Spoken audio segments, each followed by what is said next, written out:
Hey everyone, and welcome to another episode of Choochagatari Unlimited Trainworks, Video Game Choo-Choo's anime podcast. I'm your host, Rose, and with me, as always, is John. Welcome, one and all, to the anime show. We're going to talk about those moving pictures from Japan. You know, sometimes they don't move, and you were watching a show about that anyway. Most people are. Elvie is also here. I'm also here to discuss anime. Wow. Anime. Yeah, anime. Anime. Agreed. Anime. Ugh. You know, we have a vast variety of anime to discuss tonight, so I mean, it won't all be groaning, I'm sure. Yeah, some very celebratory and nice and positive. Yeah. What's a good positive one? Let me think about this. What's a good positive one?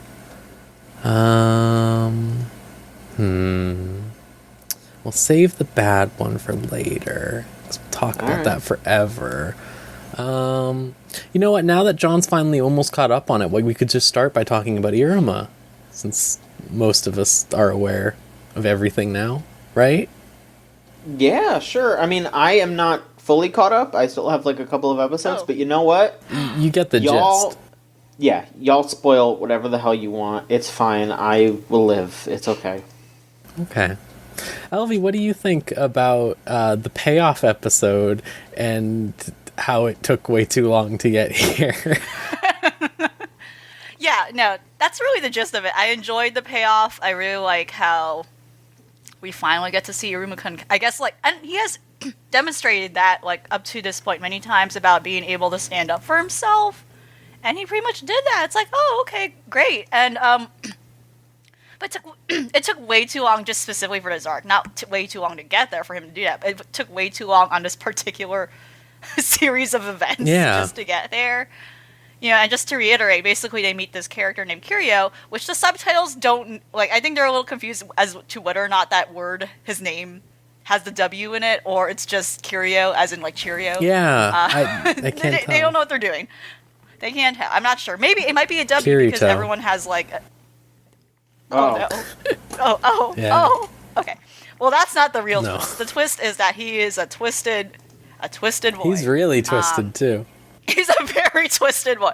You know, and they meet up him and it's like, oh, he's just another classmate. And he's very sickly. I don't think that's a ruse. I think he legitimately has something going on where he's constantly coughing up. And he's a little frail. But he's a little twisted. He has a double-sided nature to him where he secretly wants to bomb the school.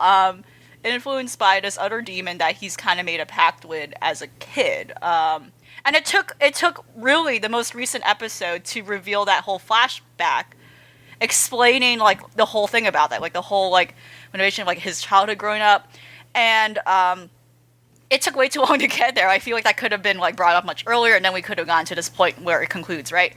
And interesting about this whole thing is that he and Iruma are actually kind of foils to each other. So it that whole flashback basically shows how, yeah, and they were both they were both abused and taken advantage of as a kid. But what the interesting difference is that, obviously Iruma is a good person and he doesn't use that as fuel to take that on people. Kiryu is a little more complicated at he doesn't necessarily do that in a way. There is that aspect to where he kind of is vengeful, but in that regard he also inherently does have something bad going on with him where he does take, we're going to talk about the scary horny, right? He does kind of take sincere pleasure in hurting other people or seeing people express feelings of being hurt or scared. And basically he was going to try to coordinate bombing the school through the fireworks show that was going to be planned at what is essentially the demon school's big school festival. And yeah, the payoff was that, Iruma did his whole thing with the powers he has, and again hinting at whoa, he's way too powerful, and what's the deal going to be with that, and is anyone going to find out he's a human, and that's why that stuff is weird. Well, also he has his grandfather's ring still, right? Mm-hmm. But yeah, the payoff was kind of pretty satisfying with that. But again, they're kind of they really took things slowly with it. I thought the whole thing with the school was like blocked off and like everyone had to go through this maze. Like I thought that was interesting, stuff like that. But like it just dragged on really long with just like a lot of talking of things not really happening. Like I felt like they like meandered too much on like just Kiryu being like quote unquote normal with our like main character party, right? Yeah. When I think we got the point as to like, you know, like, oh okay, he like, you know, let's jump and, you know, let's jump forward and review who he was. You know, like that, I feel like a lot of these things could have been condensed within 3 episodes, as we kind of seen with other arcs where like they're kind of done within 1 or like 2.5. But this one for some reason really meandered, and I'm not sure why. But other than that, like it's fine, and like the episode preview seems really fun, where we're gonna probably meet like other students' families, and that's exciting. Grandpa might be finally free from demon jail. Let's hope. Oh god. But yeah, it ended with a fireworks show and no one died, as far as we know. So looking forward with that.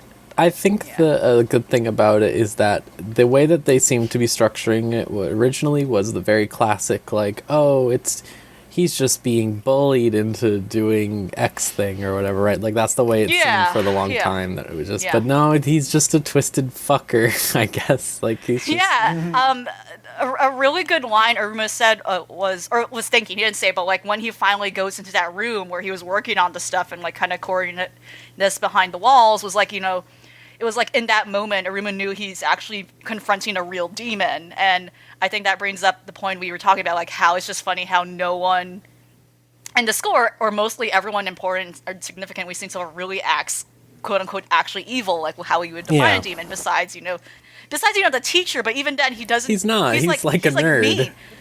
He's just a mean teacher. He's kind of like the archetype of a mean teacher, but other than that, he never goes far, and he sticks to being professional, and he never goes. He's not like murdering anyone. Yeah. Right? He's like he has an ethics system, whereas Kiryu does not. Like Kiryu seems very unhinged about like I just doing these things for a selfish reason, you know. So that's interesting, you know. Like I don't know, for like a character like this to now pop up like in a show that up to this point kind of has been lighthearted. It's like, like what where are we going? Yeah, next with this stuff. Yeah, like yeah. But it's still interesting, and like I'm not too worried about it going too far if that's the concern. But it's just like, like wonder what is this gonna lead up to, right?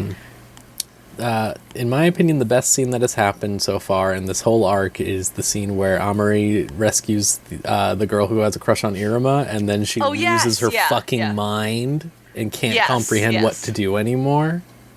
Because now she has a crush on her too. I was like, this is great. This is good stuff.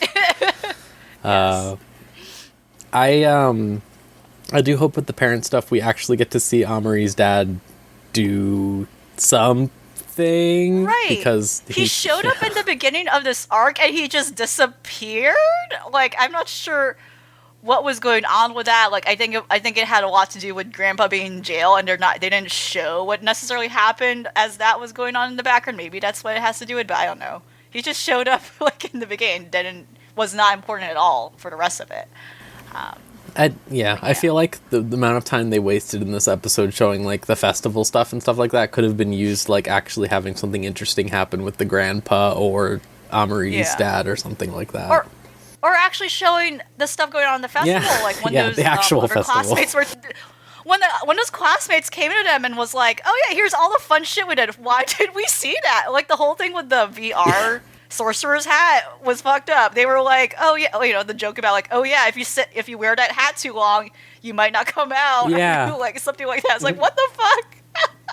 I was like, what? Like a lot of interest. Yeah, like interesting, just like demon school equivalent things of just totally normal fair games. Like I would love to see like more of that, but we didn't get that. You know, it was definitely a missed opportunity. Yeah, warped. Yeah. I'm. How many episodes do we have left of Iruma? Is it like 5? 5, 6? 6? I think 6. Yeah, I think it's 6. a 24 episode. Yeah, a lot can still happen. I mean, if they don't do that, I wonder. Or maybe nothing will happen. You know. See, the thing is I think Iruma started in 2017, the manga, so it might just legitimately be they don't have that much content or something like that. They're probably too close to it at this Yeah, point. because like it really was strange. Because like with Demon Slayer, we complained about the pacing, but like it happened multiple times where it was just like, okay, it's just how it's gonna be. But like with like this, I was like, it was going at a pretty nice pace for a while. So I don't know. Maybe things will get fixed up soon. John, what did you think about all of those demons they introduced all at once that's like sat at the table, and then like the ones that freaked out about their granddaughters and stuff? That was a lot. I liked that scene where like all the three most powerful were just like, I just want to talk about my grandkids. Like that was very cute. I really just like how the society is set up, how like everyone's just a gigantic nerd, and it's just fun to see all these characters bounce off of each other. And yeah, I hope Sullivan gets out of jail, because that was Yeah. nuts that he was Free just Grandpa. Twisted. It is kind of not like I mean like I wonder how that's even going to resolve, because like they have the information, don't they? Or are they gonna like? Are they just gonna go to the school and be like, "Oh, don't be ridiculous! Of course this is a demon," or something like that? I don't even know how they'll resolve that. I don't know. I guess we'll find out soon enough in the next 5 episodes. Yeah, I wonder if someone's gonna summon a Cthulhu monster like in the opening. Maybe. Maybe. And then they'll all go, "Oh my girl." Oh my girl. The dance party. God, if the show just ends with a dance party like a friggin' DreamWorks movie. Oh my god. It can end like Shrek 2. They have the godmother come out, or Grandpa comes out and sings Yeah. I'm the Hero. Her grand Oh my finale. God. Yeah, her solo. It's Kiryu singing. He's practiced with karaoke. Yeah, he's a good singer. Yeah, he could do it. Well, regardless of our hopes and dreams, that's, you know what, hopes and dreams. How is Isaacin going for y'all? I'm not caught up on that, but what do you think? Oh, still very good, consistently good. Yeah, I don't know if John wants to say anything on that first. Oh, I mean, I fully agree. I think it's just as good as it was. I was honestly like, after episode 4, because episode 4 was just like that was the like thesis statement of the show. That was Yeah, pretty much. that was Yeah. that show coming together and showing off exactly what they wanted to say, what they wanted to do, and really highlight how those characters act and how they affect those around them. Like that whole scene of them showing their short film, like they make a short film as a sort of like a teaser for what they want to do, and they show it to like their school committee to basically so they can get a budget. And at first they're all just like, oh, you know, like you're all causing trouble, you're all like running around and making a mess and everything. And then as they show the short film, everyone in the room is enraptured, and they're so enraptured that like everyone in the room are like seeing the things that are happening on the screen, like kind of not like happen around them, but like, for example, a tank will fire a bullet and then the casing will come out and it will land next to somebody in the audience, and they're like, what? Oh, and you know, like stuff like that happens. life. Yeah, it comes to life. And then at the end of it, I think the funniest part though was that at the end of it, the girls are all sitting there, like, up on the stage, like, watching it, too, and they're all like, we could have done that better, but everyone else is like, oh, that was the best thing I've ever seen. It's like, that's just how artists are, you know, like, that really encapsulates it. So after that episode, I was maybe a little worried that there wouldn't be more to say, in a sense, like, oh, they captured this so well, and then I was worried it was going to be like treading water after that. But then the 5th episode was really, really good, and it kept going to talk about like talking to your clients and trying to get a fair like amount of work and a fair pay, and like, you know, going out and trying to find inspiration for something that you're being like commissioned for, and it just it keeps going, and it's still just as good, and I'm just really happy that it's as good as it is, because I like, if that show was not as good as it would be the most, like, just bullshit, like, kissing its own ass thing ever. Because it's a anime about making anime. And it's like, that can be so masturbatory, but this just has such heart to it that it's still fun to watch. I'm glad. I will get caught up. I watched 2 more episodes, and I was enjoying the other 2 episodes much more. Which I want to posit my real theory as to why I did not enjoy Isaac in episode 1. Mm-hmm. I don't like Ed, Ed, and Eddie. Like, people were saying, like, praising it, and and then I was thinking about it afterwards, and I kept seeing people make memes about it, and I was like, oh right, I don't like Ed, Ed, and Eddie. Like, this makes sense. Like, okay, like, all right. And then I watched episode 2, and it was a lot less of that and a lot more of, like, the animation discussions and, like, the characters actually being, like, characters. Yeah. And I was, like, way more into it. So yeah, I just think they needed to, like, set the tone for those characters, and I think that first episode does a good job of just, like, giving you an idea of the type of people those girls are. Yeah, I think it's just, like, it spent a little too much time with, like, the, like, not whimsical, but, like, the wacky antics. Like, the type of wacky antics I respect is, like, when the fucking model girl comes out of the sewers at the beginning of the 2nd episode, like, for no reason. Like, she just fucking, like, pops out as, like, the first frame of the episode, and it was like, okay, sure.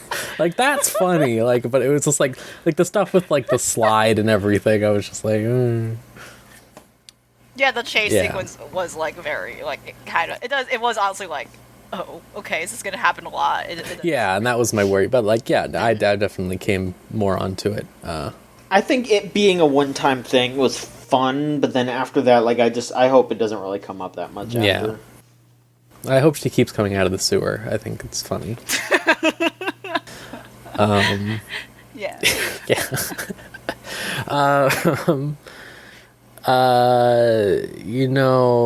Let me think. What was I watching? I watched that, speaking of things that I had a bad first impression of that I ended up liking. The Hanako-kun, the toilet one. You know what I'm talking about? I've seen talk of it, but then I looked into it, and it doesn't seem like it's as toilet-centric as I would like. No. So. Can you explain it's like toilet-bound Hanako-kun or something like that. Oh, yes. Yeah. Yes. It's the one where it looks very stylistic. They kind of like very round. Yeah. Chibi-esque. Is that the one? Yes. So the thing that put me off immediately from it before I watched it was I was like, oh God, that art style. Same thing that High Score Girl does to me. It just puts me into fight or flight. Like, I want to run away. Yes. I'm scared of what I'm going to see. Yes. But it's nothing like that at all. Like, really. It isn't. Like, it's just like a yokai show. But then for me personally, it was not even the art style. It was the art style in conjunction with the description, and the description where it's like he lives in the girl's bathroom or whatever. It's like, trust me, I was fucking scared. But then I ended up watching episode 3 first, I think, because my roommate was watching it, and then I went back and watched the other one. It's fine. It's totally fine. Okay. It does feel very much like a I don't know what genre to describe it as, but I mean, like, it's a yokai show primarily. Like, it's, hey, here's yokai. We're gonna talk about, like, these, but it's like not like broad yokai, like Yokai Watch or anything like that. It's like very specific. You know how, like, there's a running trope in anime and stuff like that that's like the 7 horrors of X place or whatever. Like, where they're like in the Pokemon Sun and Moon, for example, when, like, you go to that school and they're like, oh, there's 7 mysteries. We don't know what's going on here. Oh yeah, there's always some weird, like rumor, like, oh, like the stuff about, like, a local place. Exactly. Like, and it's like, that's what it's like about. It's like, oh, the 7 fucked up things in the school or whatever. Okay. and they just deal with it. There's like it's him. He's a little twisted. He's a little twisted man. He's just twisted. The Hanako man. And then there's like this dork guy named Teru, or no, it's Ko. I don't know. One of them. There's just this dork like Buddhist monk kid who's just like throwing seals at things and doing nothing and falling over all the time. But it's like, yeah, hey, I was really scared of it, but it's actually fun. It's very beautiful to watch, like in motion. Yeah. Like the filters they use, I think especially, are like really, really good with that art style, and they use a lot of colors. Just seeing the still screenshots out of context, it does really look nice. So, like, it has this like marker like quality to it, even though I'm pretty sure it's like digital. You know, it's digitally done, but like it's like a nice. Yeah, as if it's done on parchment, as if, like, because, you know, if it's about yokai, that's kind of like a cool effect, saying, like, oh, yeah, it's like folklore, and we're presenting it as if it's, like, an illustrated thing on, like, a scroll or something. That's cool. Yeah, it just looks gorgeous, but that's all I know about it, besides, like, it looks like a Shaft being show. threatened by it. Sort of. Which is kind of surprising to me, because, like, the studio that did this has not really done anything that's, like, artistically crazy or anything. Like, it's a studio that did, like, I mean, good anime, like, they did Given, and, Asobase or whatever. Yeah, like... A Given was pretty, like, just straightforward. Yeah, exactly. And so that too. Yeah. Like, to give you an idea, like, this is the studio that fucking did the Danganronpa 3 animes. Like... Uh-oh. But, like, this feels like they are putting in so much effort. It's unreal. But yeah, I was very impressed and glad that it wasn't scary. Oh, I was really scared. But yeah. Elvie, what do you think about Inspector? I'm also caught up on that as well. I'm really intrigued by it so far. Yeah, it's still, like, very interesting to me. Yeah, oh god, the idol girl.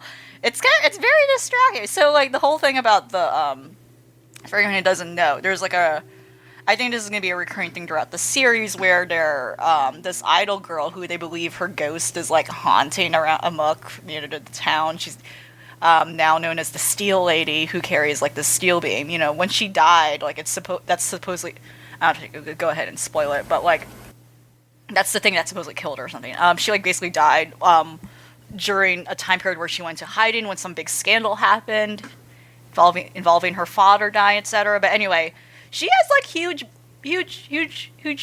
baubles. It's very it's very a lot. It's very a lot. It's kind of weird because this is, like, an otherwise serious show, but it's very, like, okay, it's very in your face. They're huge. They're, like, actually huge. I'm not kidding. Please take me seriously. But boobs warning, yes.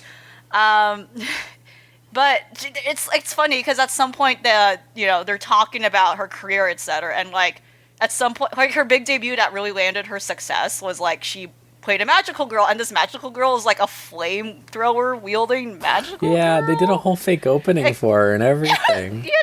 It kind of rocks. It's like, oh, okay, all right.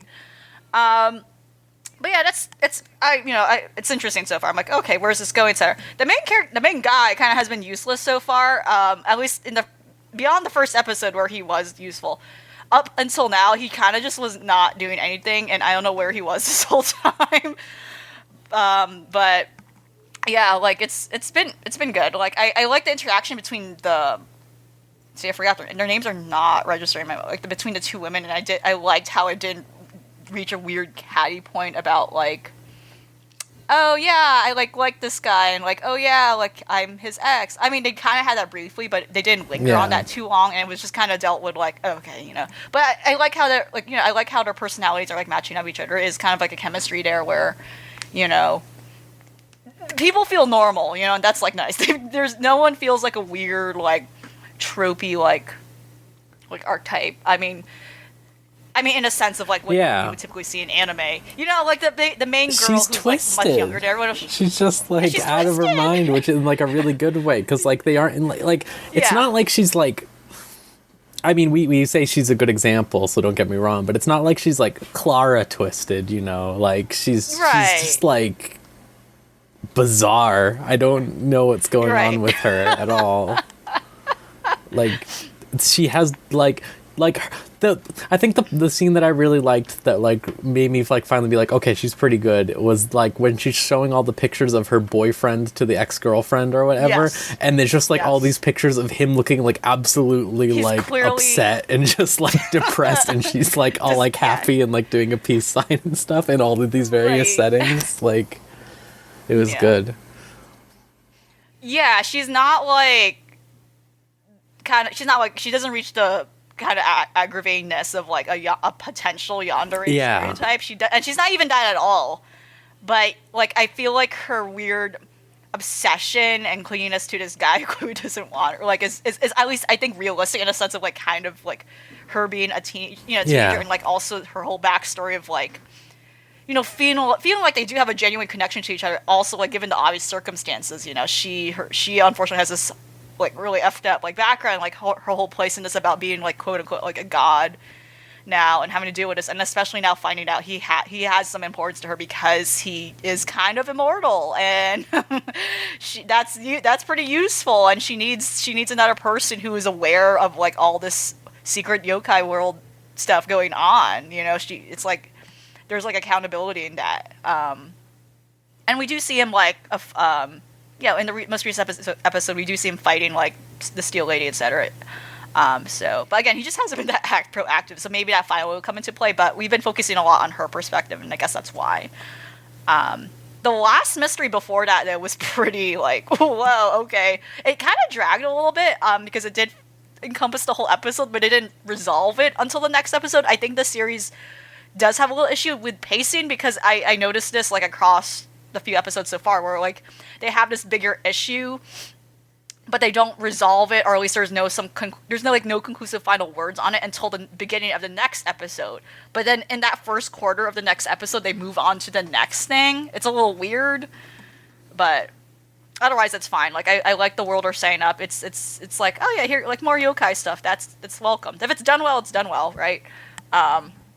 I do hope there's like more episodic like mystery things as opposed to just focusing on like the Steel Lady, or I hope it's just like a recurring thing in the background, like it's a if I had one complaint about the characters right now, it would be that I don't think there's like a good enough reason for the ex-girlfriend to be as like viscerally upset about the boyfriend as she seems to be. Like, for example, she like ate some meat and then threw up about it because like she was like, remember when he healed himself from getting hurt? Like, it was like, what? Like, and then she's just like, oh, he's not human, and I'm like, I don't know, like, ask him about it.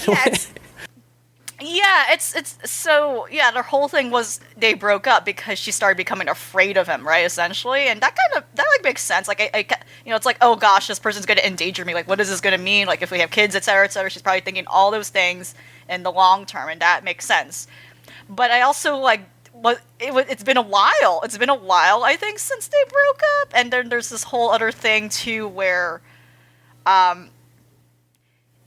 she's like a little back and forth about the whole yokai thing, like, oh yeah, it's like supernatural things exist, but also she's disgusted by the guy she left because of that reason, there's like two different things going on here that seem to be like contradicting each other a little bit. Like, she has this inner motivation that she's doing the stuff she's doing because she does want to get in on this, especially post like discovering all that stuff possibly exists because of her boyfriend, ex-boyfriend, ex-fiance, they were engaged actually. Ooh. Spicy. But then she's still reeling in from like how disgusted she feels all about this. So it's not really like on a singular path right now. That's her deal. I just feel like anytime that they write these characters who are like young and also like insanely principled like that, it's always really weird to me, because it's like, I know everyone in the world is different, but I have never known anyone who is like a young adult who like will just like be like, this is how I feel about something forever now. Like, that's what old people do. And then, like, yeah, like I think shows like have a weird, like I feel like a lot of shows hit or miss on like how do you depict someone being, like expressing feelings of disgust. Like they either go too far or like it's not enough. Like and for some reason the recurring thing is like, oh, she's got to vomit. Yeah. Right? How are we gonna show her being uncomfortable? She's gonna vomit. Like okay, when that little tiny yokai man like got into her apartment, that was good. That was a good like funny. way to be like, oh, if she's just scared, And then she just like, flipped. yeah. Yeah, she just what the fuck? Yeah, then she's like, this is Also, harassment. Yeah, she defied gravity and like flipped across the room, which I have never seen happen before. You know. But it's yeah, I like this series because it has like all these like heavy serious moments, but you have these tiny blips of like, oh yeah, there's like totally harmless like yokai just popping in once in a while, and it's just like this nice expansion of that world and like what this hidden world is. But yeah, just want to see more like monsters and stuff. Yeah, See for what they sure. do. Like a lot. I want to see like a lot. Yeah, it's been making me think Yeah, of when- going when- back to watch what's it called? The Book of Spirits or whatever. Yasume. Yeah, that's it. Yeah. Yeah. Because I only watched a little bit of that. Yeah, it's like a very peaceful. Yeah, it's like one of those series that's definitely considered to be like quote unquote healing, like a healing series. It's like, oh, okay. There's some stressful, sad things that happen from what I remember, but it's not like. I just like yokai a lot. Yeah. That's why I love Yokai Watch. Yeah. It's just great. Yeah, speaking of Yokai Watch, John, how's Pokemon? Oh boy. So Pokemon's fine. Not a big report here. They finally actually like made the girl in this like a character. She didn't just like sit there or like look. That's at nice. Them all like, y'all are stupid for liking Pokemon. I guess she's gonna like Pokemon now, which that's great. Yeah, I will say I'm excited for the next episode though, because they are going back to the Galar region specifically to watch like a champion versus champion exhibition where it's Lance against Leon, and because they're probably gonna have Leon win because Leon's like the best ever. I still want to see it. They showed the fucking like Lance use it like Dynamaxing the red Gyarados, which is like hype as shit. Like, oh man, he's got the red Gyarados and he's Dynamaxing. That's so good. But yeah, I want to see that. I want to see like I complain so much about battle episodes in this, and you know what? I don't mind battle episodes. I mind episodes where it's Ash battling because he always wins through some bullshit thing, and I'm ready to just see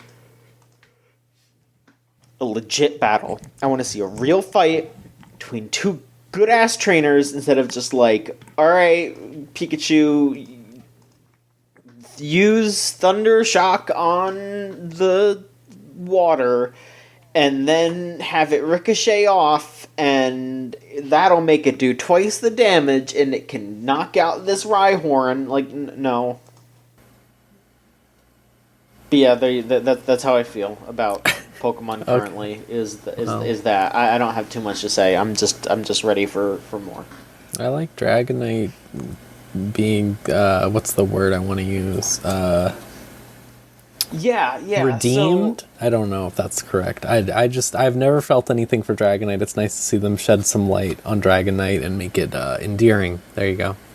yeah, that episode was pretty good too. Yeah, they go to like the island of Dragonites, and Ash catches a Dragonite. What's he gonna do with that? Use it against nice Pokemon? Probably, and then win. The effed up thing I seen about that episode where he catches the dragon, it was like the whole thing where they were thinking about like, oh yeah, why is the Dragonite evolutionary line like that? That's effed up. I've been funny. complaining about it for years. I mean, They're getting too meta. I don't know how to feel about that. if they're gonna complain about that, they better be like, wait a minute, why doesn't Venonat evolve into Butterfree? Like, when are they gonna say that? When are they gonna might say come up. that? Really? It might come up soon if they. But did they that already to did the Dragonite, bug like- episode where they caught all of those motherfuckers, didn't they? They already did an episode with that, yeah.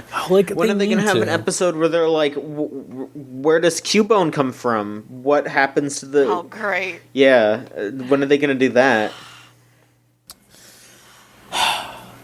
like they could do so many interesting things, because the thing about Cubone is like I feel like they could do something very interesting where it's like, oh, like it Pokemon like just like do genetic evolution so fast that like there were just like one little dead Kangaskhan baby or whatever was enough to like modify like that genetic code forever. Like they could do something interesting, you know what I mean? Like, I mean, yeah, and hell, I mean, the craziest part was that, I mean, I don't know if you all have looked into the like Pokemon Red and Green cut content stuff. yeah, Yeah. Marowak was originally going to evolve into like a skull Kangaskhan, like a Kangaskhan with a skull helmet with Yeah. a baby in its pouch. So it's like pretty much confirmed that the whole Cubone Kangaskhan thing. It's just they're not going to actually do that because they cut that Pokemon, and then I think they just turn it into Kangaskhan. Maybe, I don't know. Mm-hmm. It's very weird. It's very weird. You know what's also very weird is ID invaded. Okay. Have I mentioned this one at all? I think I mentioned a little bit. I said he was like Rayman. Yeah, I mentioned it briefly. Right? Yeah. Yeah. You Okay, mentioned he's not like Rayman. Rayman all the time. It was just that once. Oh, okay.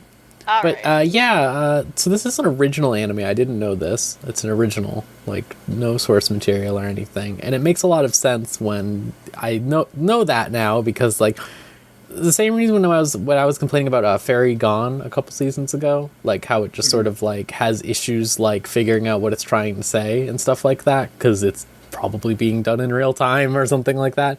I feel the same way about this, but this one has like so much style and like really good aesthetic and like conceptual ideas. Like basically the whole premise of the show is they have this machine that they can use to go into someone's subconscious or whatever that is left behind as particles from when they do a crime or whatever. And they can watch the crime happen, and then they have to like basically like navigate like a super disaster version of the crime to try to figure out like facts that they didn't see or something. And it's like really interesting because it's like this man walking around these like really surrealist environments and like with all these dead bodies and stuff like that, reliving like a crime happening over and over again and trying to watch for differences or something like that, or find the secret. And that's kind of cool. But like the other half of the show is like a crime procedural that is like, it's very obvious what thing is happening, but the pacing is so slow. Like, I don't know, like that side of the show is done by like this like tiny girl in a suit and this big man, and they go around and just like solve stuff. In like the second episode, this little girl with the suit got like a hole drilled into her head All right. by a serial killer who just did that to people. And she was like, they were like, oh good, like it didn't even get into her brain or anything, she's completely fine. It's just like it's just a scar basically that'll heal or whatever. Yeah, skull hole. Well, it didn't even like break the surface that much. Like Yeah. Oh, okay. Yeah, she probably won't even have a scar for like ever or anything. She's just gonna like have yeah, that like little it thing. basically that was it. Like because like with all the other ones they got further in, but like the dude got shot like right as he put the drill in basically or whatever. So, but like then like she just like is being like very normal and stuff like that, and like just being normal, and then like in like the recent episode, all of a sudden at the end, like her partner, the big man, is just like, I nominated you to be the new person to replace the other guy who goes into the machine or whatever to investigate the stuff, because the guy they have to go in the machine is was a really good detective whose wife died and he got framed for the murder, or it's very unclear, but like they consider him to be a serial killer or something like that, so they basically force him to be in this machine 23 hours a day or something. And like do all this stuff or whatever. But so like he nominated her to be the next person to do that instead, because he saw her stab a woman in self-defense because the woman was going to kill her, and decided that she was a serial killer. And I was like, like he was like, how much did you enjoy stabbing her or whatever like that? And then they replayed the scene where she stabbed her and she looked visibly upset. And I was just like, are you trying to like make your case here? I don't know what's going on. Like he was like, I'm going to put you in there just for the safety of me and all the other officers or whatever. And he walked away and I was like, what? Like it was very weird. It just makes me feel like it's the type of thing where I love all the concepts that they have going on. And like I said, the presentation's really cool. Like they do this thing every time they go into a new simulation or whatever, where they like freeze the screen on whatever is happening, like an explosion or whatever, and just say like case number 7 or something like that. And I really like that. I think that's like a cool, like stylistic thing to do consistently. But it's just like, I don't know what they're going for all the time. Like it feels like they have like these ideas, but they're going through them either too fast or too slow, and then they don't do like the weight to like make their choices make sense, if you know what I mean. Like I said just then, them replaying that scene like it's supposed to be some smoking gun or something, when it just was like, I don't know, she looked upset. Like if she had a smile on your face, you know, you'd be like, oh whoa, she's twisted. But no, like, you know, it's very weird. It's a weird show, but I mean, I'm enjoying it. So I just like, I feel like with like a lot of original stuff, and it might just be the nature of how the anime industry is now. I haven't like, unless it's been an original thing that's been announced like years and years in advance. Like, you know, Isaac is a good example, right? Like, I feel like they don't take their time, and I feel like they probably can't take their time just because of the, again, anime industry.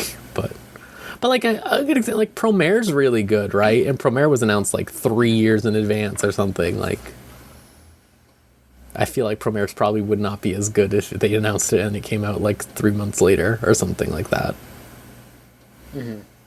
People need to take more time with writing, is what I mean. That was like, yeah, the sentiments, you know, that was shared when we watched Tamako, which was like Keanu's like first, like actually entirely original anime series. And like, again, if you have watched a movie, like you can see the noticeable difference in quality in terms of like how the characters feel more full and fleshed out. I mean, I felt like they personally did still in the series, but right, in terms of like that overarching story, like it was clear some people were frustrated or annoyed by it. Like it didn't need to be there per se, like the whole marriage thing, or how like some like episode to episode, some characters fell a little off in terms of like their personality. But that's, yeah, it's just basically like, I think that's just the way it is. Like you said it perfectly, Rose. Like it's just like, oh, some things just need more time. And I think especially if a studio's not well equipped to know how to do original stories, and like, you know, again, KyoAni, like a lot of their most successful series have been adaptations. You know, they are coming from something pre-existing and they have a lot to work with already written. It's like I think they need to be more time needs to be spent on it. Or like I think what's often done when I look at like American movies, at least, they do sometimes have to reach out in hands, like when it comes to having more writers or like outsourcing more people equipped to handle, like, even though, you know, like a script, like, you know, usually like a lot of these films, like especially original films, are claimed by like the director itself, and they're also the producer, etc., and they're also the writer. But a lot of times, especially for animated films, it's like a whole team of writers that like the studio has to outsource. Some animation studios don't have like a storytelling or story writing, or let alone a department that's meant to like conceive new ideas. Sometimes it's like being fed to them or given to them, right? Like they're getting a script sold to them, and they're like, oh yeah, we'll adapt this.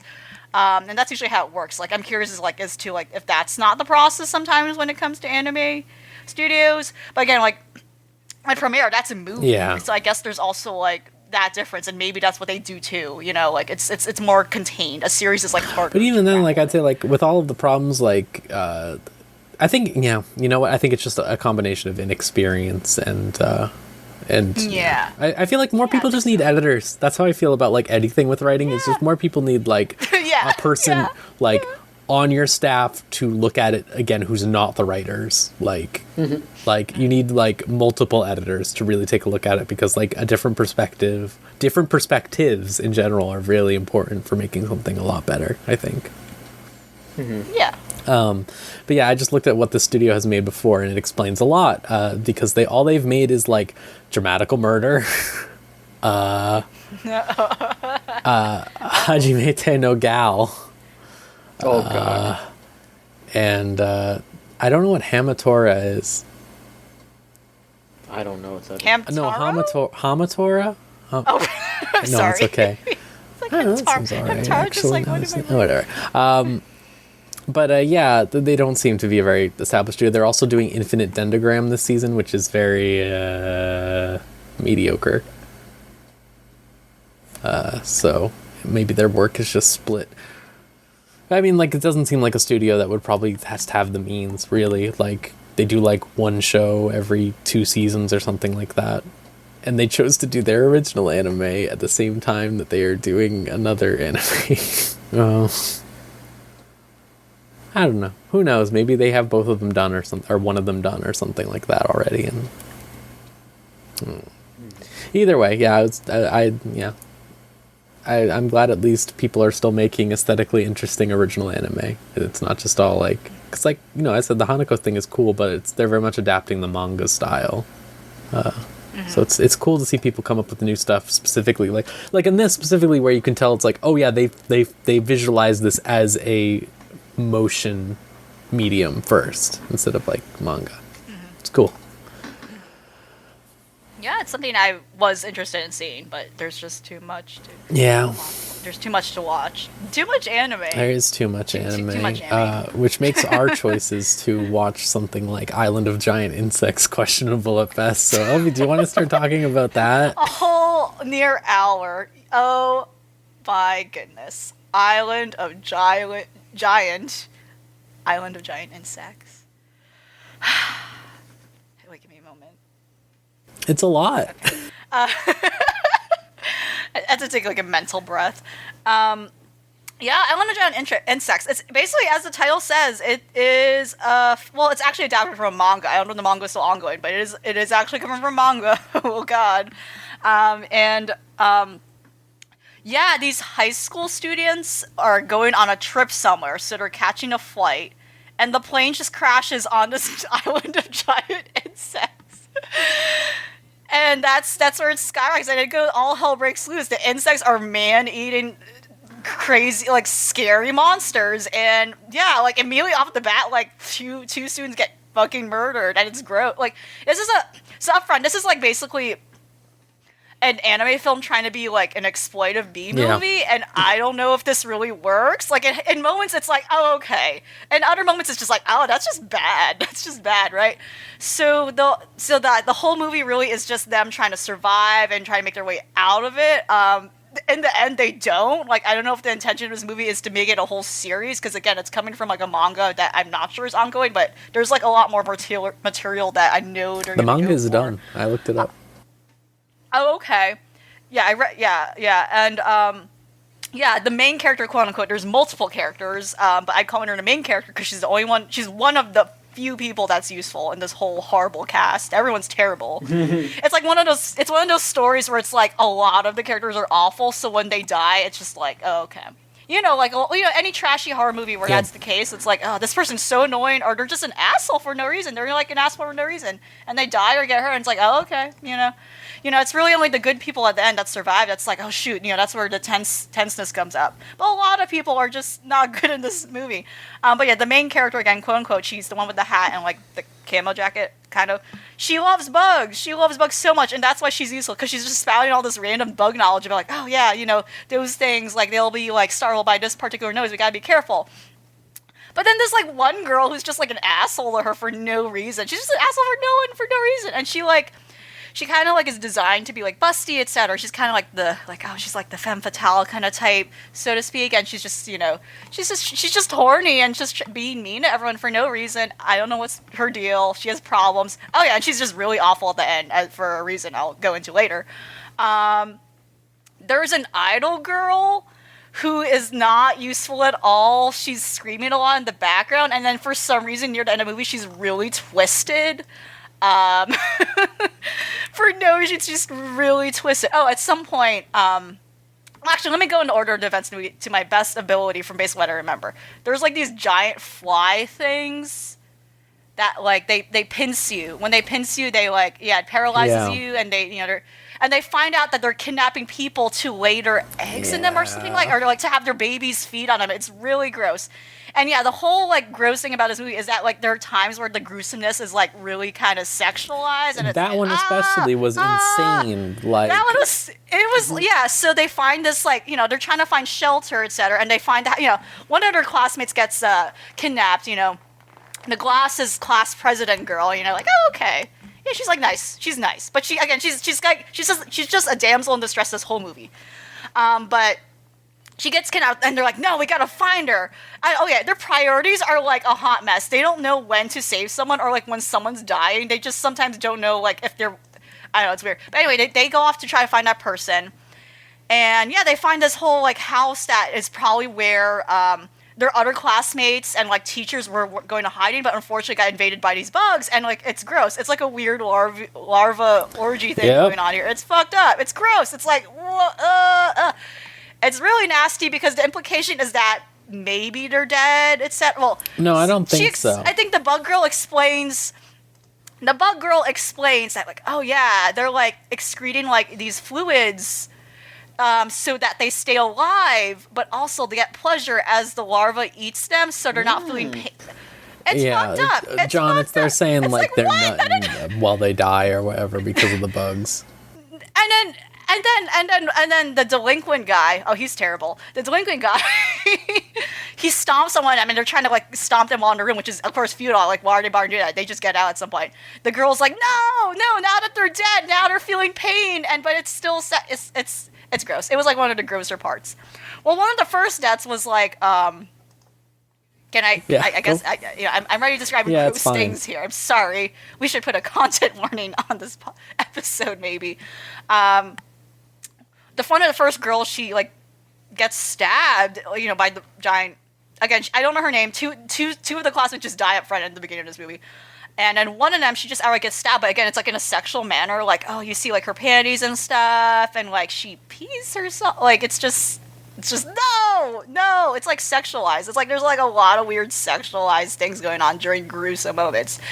And again, it's trying to do this weird threshold between like, oh yeah, we're like an edgy B movie thing, but then it's not really hitting the mark of like, okay, I'm kind of like enjoying this for a masochistic reason. I've never felt that throughout this movie. It was a very painful, like, oh, this is bad. Or rather, it's like the bad production quality of this movie came out before me, like accepting that this is, like, intentional, which I don't think is the case. I think they really thought this was going to be, like, a high budget, like, oh, yeah, like, fucked up, like, horror movie thing. It's not. Like, a lot of animation's pretty bad. It's very cheap in quality. A lot of times, like, the characters are really off model. It's really funny there. But yeah, let me go around to the characters. Again, there's the bug-loving girl who doesn't know when to. Her priorities are not straight. Like, there's a lot of times where they see their like people getting killed, and she's like, "Oh no, but I don't want to hurt the bugs." They literally see their teacher, like one of their teachers, at some point, who's like infected by ticks or something. Like she's basically like a zombie at a point, and she shanks the woman. Like Emiya's like, no, we're gonna, but then for some reason she's hesitant about like murdering the giant monstrous bugs that are up front trying to kill them. Again, back to the idol girl who's twisted for no reason. There's like a cool athletic girl who's just, she's like doing physical stuff, I guess. That's like her purpose. But at some point, the idol girl seduces her for no reason. Also, the idol girl's not really important in the fact that she's an idol at all. Like, that's never brought up. It. Yeah. Like, why is she...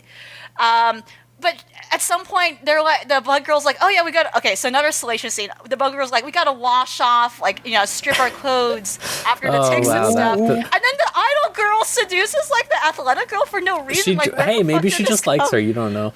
She says some weird shit to her, though, when she does that. Yeah, she says it in a really twisted way, like, in a weird, like, kind of owning her way. Yeah, she's like... Or yeah, she's like what was it? So first of all, she just grabs her hoo-ha immediately when she does this, I want to say. They're in the water, yeah. And then she says, but we're both girls, to the idol girl. And the idol girl goes, shut up, I see you looking at all the girls on the track all the time, or something like that. And she's like, oh. Which is like, I was like kind of laughing at that one because I was just like, this girl just got owned. Like, And then like the mean girl and the delinquent guy are like, oh yeah, we should be the real leaders of this group, and they just fuck like near one of the other guys they rescued his like comatose body. Like it's like it's fucking wild. But also, like, the bug girl and, like, the class president are kind of this tender moment where she just touches her stomach. It's like, at first it was weird. I was like, oh, okay, she's just having a moment where she feels bad about her. But it just felt, like, so offset about everything else ridiculous going on with the weird, like, which they never show. They don't show the sex scenes, like, but it's just, like, funny where, like, they cut away and you just, I don't know, it's just a nightmare. There's the mellow guy who's like, oh, he like actually is super useful, and he turns out to be kind of like the tech guy. I'm like, oh, okay, I like him. Like I learned to like him because he's not bothering anyone, unlike the mean girl and the delinquent guy who just for some reason are just terrible for no reason when they're all in this together and they're gonna die if they don't stick together, right? They're the stupidest one. And inevitably there's like a really horrid ending where they try to they try to rape, like, one of the characters, and it's just, like, a nightmare. It's like, oh, my God, this is, like, this whole movie was an endless nightmare. Which, again, doesn't have a real conclusion. I feel like they're still trapped on this island, but they found, like, shelter at some point, which leads on to a very, like, amazing walking corridor sequence, because I think they didn't know what else to do, or they just ran out of budget, where Rose, I swear that clip in particular, where the bug girl is just walking down this hallway for like 2 to 3 minutes straight, and nothing is happening with this guitar riff. The music in this movie is actually kind of amazing. I wonder if it's like originally composed, but it's like very strong, intense like rock music. Whenever something insane happens, the music is kind of like the saving quality, which adds to how funny some parts are, but they were just there to kill time. Like, it was like the most like blatant, like transparent one of like time fillers I have ever seen in my entire life, probably. Like whoever was working on this movie was even done with this movie. They were like, no, we don't want to animate any more gross things. Please free us. Like we're gonna just throw this. When I was watching it, I was legitimately blown away by how it kept going. Like I kept thinking it was going to end, and it just keeps going. It looped, like she looks at the ground. It looped like. Yeah, it looped like the same 3 shots over and over in those minutes. And then it did not do anything. What? At some point, she looks at her hand. Yeah. Like, does she have a watch? I don't know. But I don't know if that was a weird intentional, like, oh yeah, this is going on. It's such a weird fucking thing. But the final confrontation was some other giant bug coming along, and then she basically like electrocutes it, or she triggers off something that sets it on fire, electrocutes it, and they're like safe for now. Oh yeah, like one of the final deaths is like one of the guys they rescued, in conjunction with the class president girl whom they rescued from that same like larva hellhole house. It turns out he, unfortunately, it's too late for him. He got infected, and this whole time they didn't know, and he wakes up with like gross bug eyes. Yeah. And he goes on this really unhinged run outside screaming, like, basically like a zombie. And that's what I think, like, that was, as gross as it sounds, out of everything in that movie, that was kind of badass, where he dies by this horrible CGI monster. Also, of course, all the bugs are, like, bad really CGI. Bad CGI. It looks like it was, like, Dreamcast level. Does not even bother. Like, it looks real, like, outdated Dreamcast graphics. But importantly, this poor guy, he just starts climbing up the tower, and he just starts waving around, which is basically what attracts, like, the final monster they deal with. And the bug just, like, obliterates the upper half of his body. It was kind of, like, it kind of ruled, it kind of rocked, but then, like, its body just slumps over and falls to the ground. Oh, yeah, and, like, I think the version I watched was technically censored, yes, right? Well, we don't know because only the OVA version, which had the first 30 minutes, was uncensored. But what was censored? And you still saw the titties, right? Yeah. Yeah, the titties were there. But there was a kind of like the black face thing a little bit. Like under like where their crotches were, and then also they covered up that guy's body. True, like when he died and got obliterated. I was like, whoa! It kind of ruled. It kind of ruled in like that sick way. I was like, oh whoa. But other than that, yeah, this is an abysmal movie. It's like, why did it have happen. I'd be surprised. Like, I wouldn't be surprised, actually, now I'm thinking about, like, if it does continue on and have a sequel series. Granted, though, yeah, I read a little more about the manga, and, like, oh, the manga is really just awful looking. At the very least, the movie has moments of, like, ugh. But it seems like the movie really took the lighter parts of it, or, like, avoided really, like, ooh, like, really janky parts. That's like, oh, this is a lot of problems. Like, the movie has a very, like, with as many annoying people this movie has, like, the manga has so many characters in it for no reason. And, of course, they all just die one by one, right? But the manga has really, like, gross, like, more, like, gross, like, sexual stuff in it. That's of like, course it does. This is like a nightmare. Yeah. So the movie kind of did itself a favor by being the way it is, but maybe that's also what the manga deserves, right? But right, it's one of those things where it's just like, I don't know who this is appealing to. I guess if this appeals to you, that's all right. But it's really gross. Like, from what I read, it's this had like a really low rating on Mal, right? Like, a really low. Yeah, to begin with. Yeah, really to begin with. It's like, oh, yeah.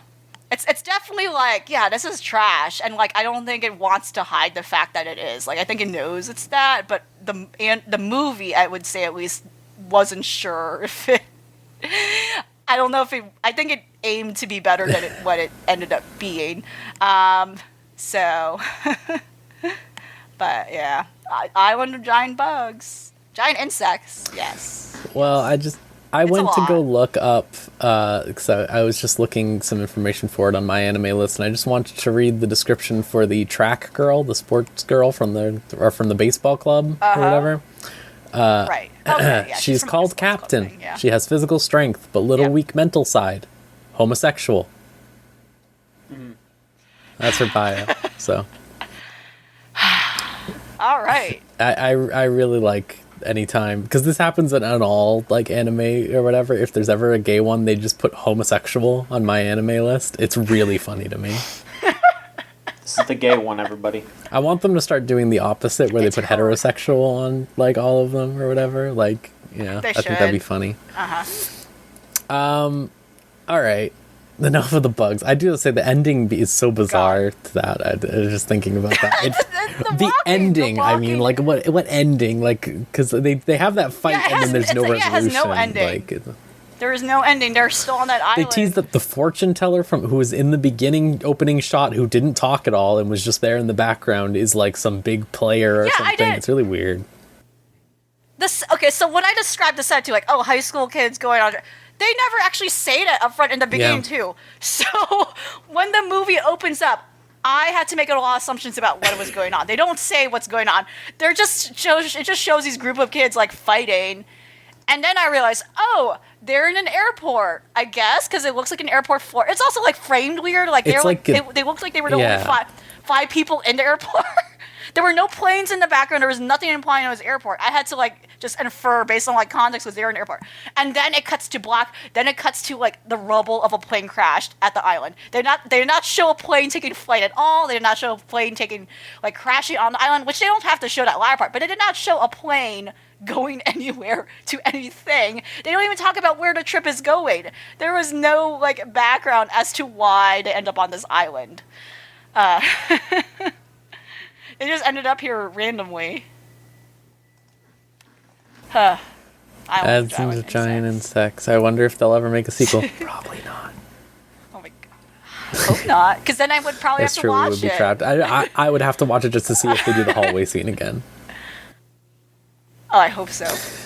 But longer. Longer, yeah, but longer. Yeah. All right, John, thank you for listening to our journey on the Bug Island. I'm just really upset that you all watched that. Maybe you should have too. I'm upset too. No. Well, you did watch something at the behest of someone else recently, which was you watched it just today, I believe. I did, yeah. So I got a lot of messages. By a lot of messages, I meant Gregory Zero sent in requests over and over in the asks. So I watched the first episode of the new season of Precure. What the fuck is going on? Here's the thing. I watched the original Precure, right? And ever since I've seen these screenshots of the newer ones, I'm like, the hell? I don't know. They seem unhinged. It was really unhinged. I watched that whole episode. I'm just gonna run you through what occurs in this episode. So it starts off extremely normal. This girl like moves into a new town with her parents, and she's just like, "Oh, I'm so happy to be here. This is gonna be great." And she's like running around helping people out. They're just setting this girl up to just be like the nicest person in the world. All capitalized words there. And then it cuts to like these tiny animals in like another dimension, and there's just like this really fancy looking dog sitting there. And the dog's just like, you need to go to the human world and find a partner in order to cure everyone. I think it's like, there's like a bunny, there's like a cat, a penguin, and then there's another dog. And the bunny, the cat, and the penguin can all talk, but the small dog can't talk. But it's a princess? And so they all go to the human world, and they're just, like, looking around like, hey, is there a doctor around here? We need to team up with the doctor. And everyone's just like, oh, that's, like, some weird bug. They call it a bug. They think the bunny's a bug. Why? So, I don't know. Like, a woman, like, smacks it with her purse, and she's like, oh, that was a gross big bug. What? And I was like, what? Oh, that was a scene in Island of Giant Insects, actually, where she, like, smacks the tick with the idol girl's back. Man, that whole tick scene was heinous, you know? I think about that again. See, John, you made the mistake. You mentioned bugs, and now you're just like, Fuck.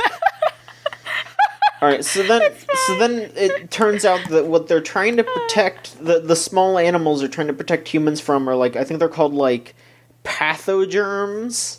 uh-huh. And...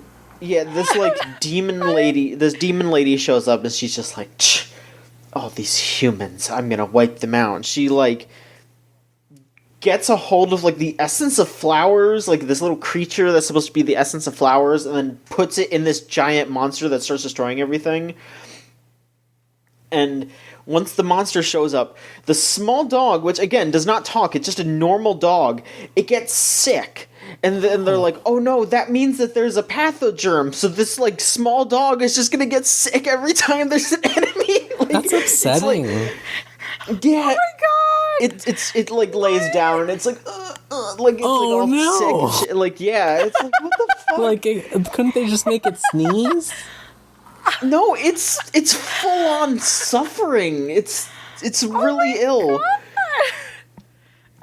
So then the girl shows up and they do the whole magical girl thing, and it's pretty much exactly what you'd expect, but it was like those couple of moments where I was just sitting there going, what in the world is going on? It was really unhinged. There were some unhinged moments, and I mean, I didn't hate watching it. It's extremely obvious that they're just trying to sell toys as well. Cause, as soon as I mean, you know, like that's not a take that anyone, like everyone that likes Precure, they're like, oh yeah, we know, we want to buy the wand. Everyone wants to buy the wand, but it was just really funny that like it was almost like the show was spelling it out for the manufacturer, because the fucking bunny fuses with the wand, so the bunny's head is sticking out of the wand, and whenever the girl goes to do something, the bunny's like, press my paw once to send out a tracking beacon to see what's wrong with the monster. And then she does that, and then later it's like, okay, now press my paw 3 times to attack. And it's like, oh my god. Mm-hmm.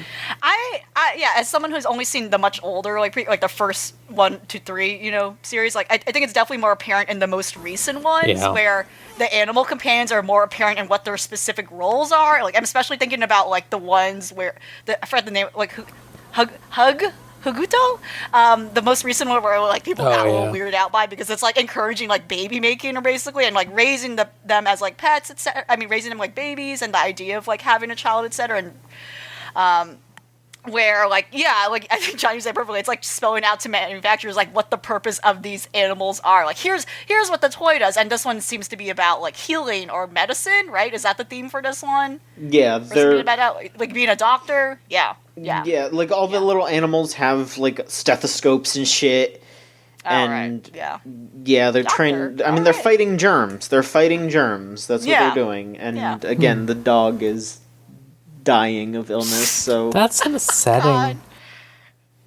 It was I don't know if I'd extremely be able to upsetting. handle that. Like, some bad shit happens to Meppel and Mipple in the original, but I don't know. I didn't hate it. I had some fun watching it, but I'm at the point where I don't know if I'm enjoying it like legitimately or if I'm just laughing at how doofy it is. I don't know. I mean, I'm having a good time, so I guess no matter what, I am enjoying it. So I guess that All counts right. either way. Well, I'm glad you finally took the plunge. Speaking of taking a plunge, I'm up to date on Dorohedoro, the anime, and I started reading it Yay! Okay. because I should have from the beginning. I It's should very have good. this whole time. It's very good, especially for the things that I like, which is like, very edgy, but like dumb as fuck. It has a heart. It has a very strong a heart. very earnest Yeah. soul. I watched like the first episode, and I was like, "This is great. I love this. Everything that happens in that first episode is really, really good.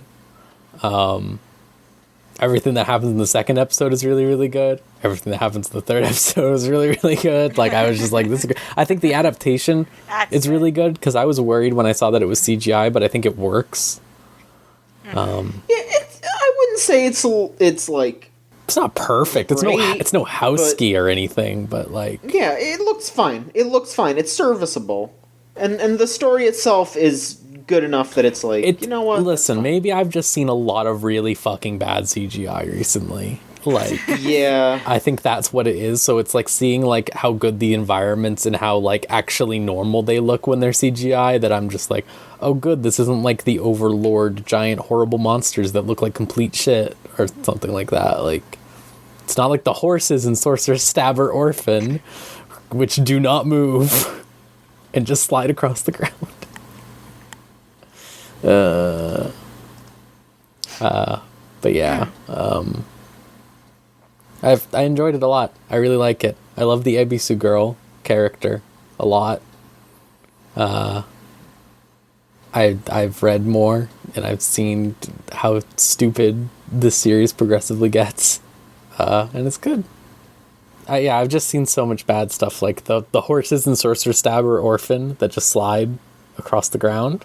Oh no! They're CGI that! Yeah, No! just for the horses. I'm not even joking. Just for the horses. God! They didn't CGI the dragon or anything. Just the horses. What? Oh my gosh! Well, horses are pretty weird, so I it's guess. one of the Do you harder think they just animals didn't know how to draw the horses? Yeah, No, they had an easier time drawing the dragon versus the horses. That's how fucked up horses are. I think they are pretty fucked up, I guess. Man, Horses are extremely but yeah. weird. They are weird. They used to have horse fact. They used to have toes. That's how fucked up they are, heinous. according to evolution. At least horses are really easy to beat because you just take them up some stairs and that's it for them. Like, fuck you. Get out of here. Yeah, they used to be aquatic animals. It doesn't make sense. It might have Dumbass. been. It's effed up. Stupid fucking horses. This is why people ride them. Because, Yeah? yeah. They're stupid. Nobody wants to Okay. be friends They are with very them. big. Like a dog. I think compared to like other animals about horses, like if they were any other size, it'd be really wrong. Like I don't know. I can imagine like, yeah, Clifford the big red dog, a big horse. I don't know about that. That's very scary. Or a tiny horse looks really weird. Unless it's like those tiny ponies. That's a very specific thing. But horses are weird. Mm-hmm. Yes, I agree. All right. John, do you have any thoughts on Dora? Did you read it? Did you read it? I have read the first volume, and Okay. I really liked it. And then I've watched the first episode.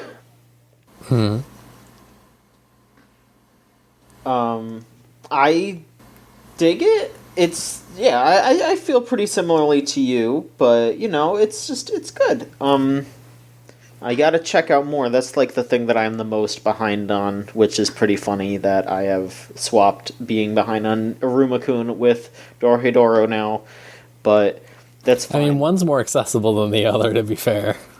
I mean, yeah, absolutely. But no, Dorohedoro is pretty okay. I will say, I guess I didn't really notice when I read it, like, how almost, like, disconnected everything is. Like, it's very jarring watching it. It's just like, oh man, we're going scene to scene, back to back. We're going. It's just...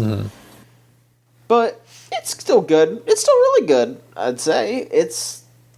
I think I just need to watch more episodes to really get into it. Yeah. I think it's good, but I don't know. I guess I have some basis in knowing the manga now, and I think the manga is very good, but Yeah. I read the manga, but like I've not seen the anime at all. Yeah, I hope to at some point, but like it was really nice seeing people actually off the hand recommend it because of just random out of context things with this series, like, oh yeah, the theme song and the ending song like rule. But then also just, like of the lovely large woman, very powerful, who's very like people are like, what? Like she's just what? Like, and she's just normal. They're not making it weird. Like, oh, she's cool. She's All the characters are cool. But I also got like, yeah, she's super powerful. Everyone's powerful. And I was like, it just brought me such joy to like for like something super weird and niche like this just being like offhanded like recommended. But I also got nervous knowing what this series is like. Yeah, it's like a it's very graphic. edgy, gory. Yeah, this like if anyone who is like into like those underground comics where that kind of has that grungy quality to it, where it's like, oh, this is kind of gross in a way too, but you'd be into it. But it's just like a nice it's like I get a little nervous about like, okay, I hope they like try, but also realize and think about like, oh yeah, is this for me or not? Because it's a little. I feel like things like this need a little pretext before saying like, For sure. yeah, like I highly recommend it. Like I see that left and right, like on Twitter and like anywhere, like people recommending shows in general. Too. Like, oh yeah, I think you love this, but they don't see anything else beyond what it is, like about the sort of things like that might happen. It, not to say that someone has to always, in a way, maybe we should normalize that, but like not to say someone always has to like contextualize something with like a trigger warning or a content warning, but like it just like it's good to know. So some people might just jump in there, like hey, let me do that right now, like by saying like, hey, like if you're the type of person who screams about like gore or anything like that, just know like it is really like in the first episode, like they cut a dude into like a million pieces, and like and a man comes out of another man, like it's a man comes out of another man. There's a whole thing with like like a mouth. Yeah, there's a lot of mouth trying to chomp stuff. a guy. A guy's face is just bleeding. Like that's in the trailer. A guy's face is torn off. Yeah, it's just like, oh, okay, yeah. But yeah, if you're like comfortable with that, that's like, this is a fun show. I think that with the character, like that's very character driven, and that's what makes it very strong. It's like, oh yeah, everyone's like a lovable doofus. Yeah, they're really doofuses. Like it's good. It's strong. I like it. I like it a lot. All right. Let's see. What else do we got going on? We all watched the Magia record, right? Yeah. Yeah. Yes, I am fully caught up even. And you must be too, LV, if you saw the meat one. Yeah, cool. All right, cool. Meat one. What? Yeah, the meat one. Sorry, the girl who punches meats, Tsuruno Yui.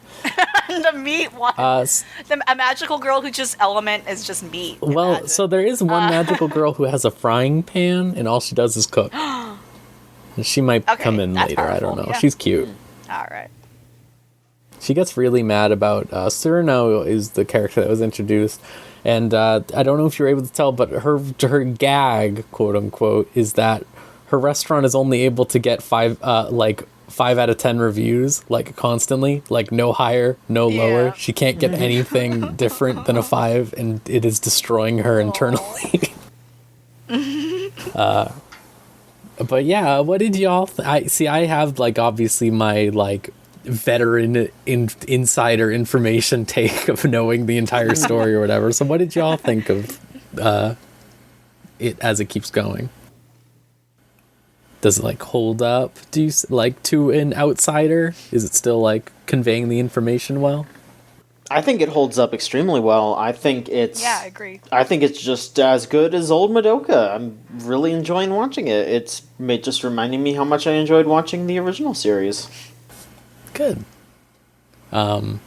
Something I really appreciate about Magia Record going forward is that I think I've said this before, but you don't have to worry about any misogyny happening or anything like that, or anything like there's grim stuff, don't get me wrong, but there's nothing like I don't know.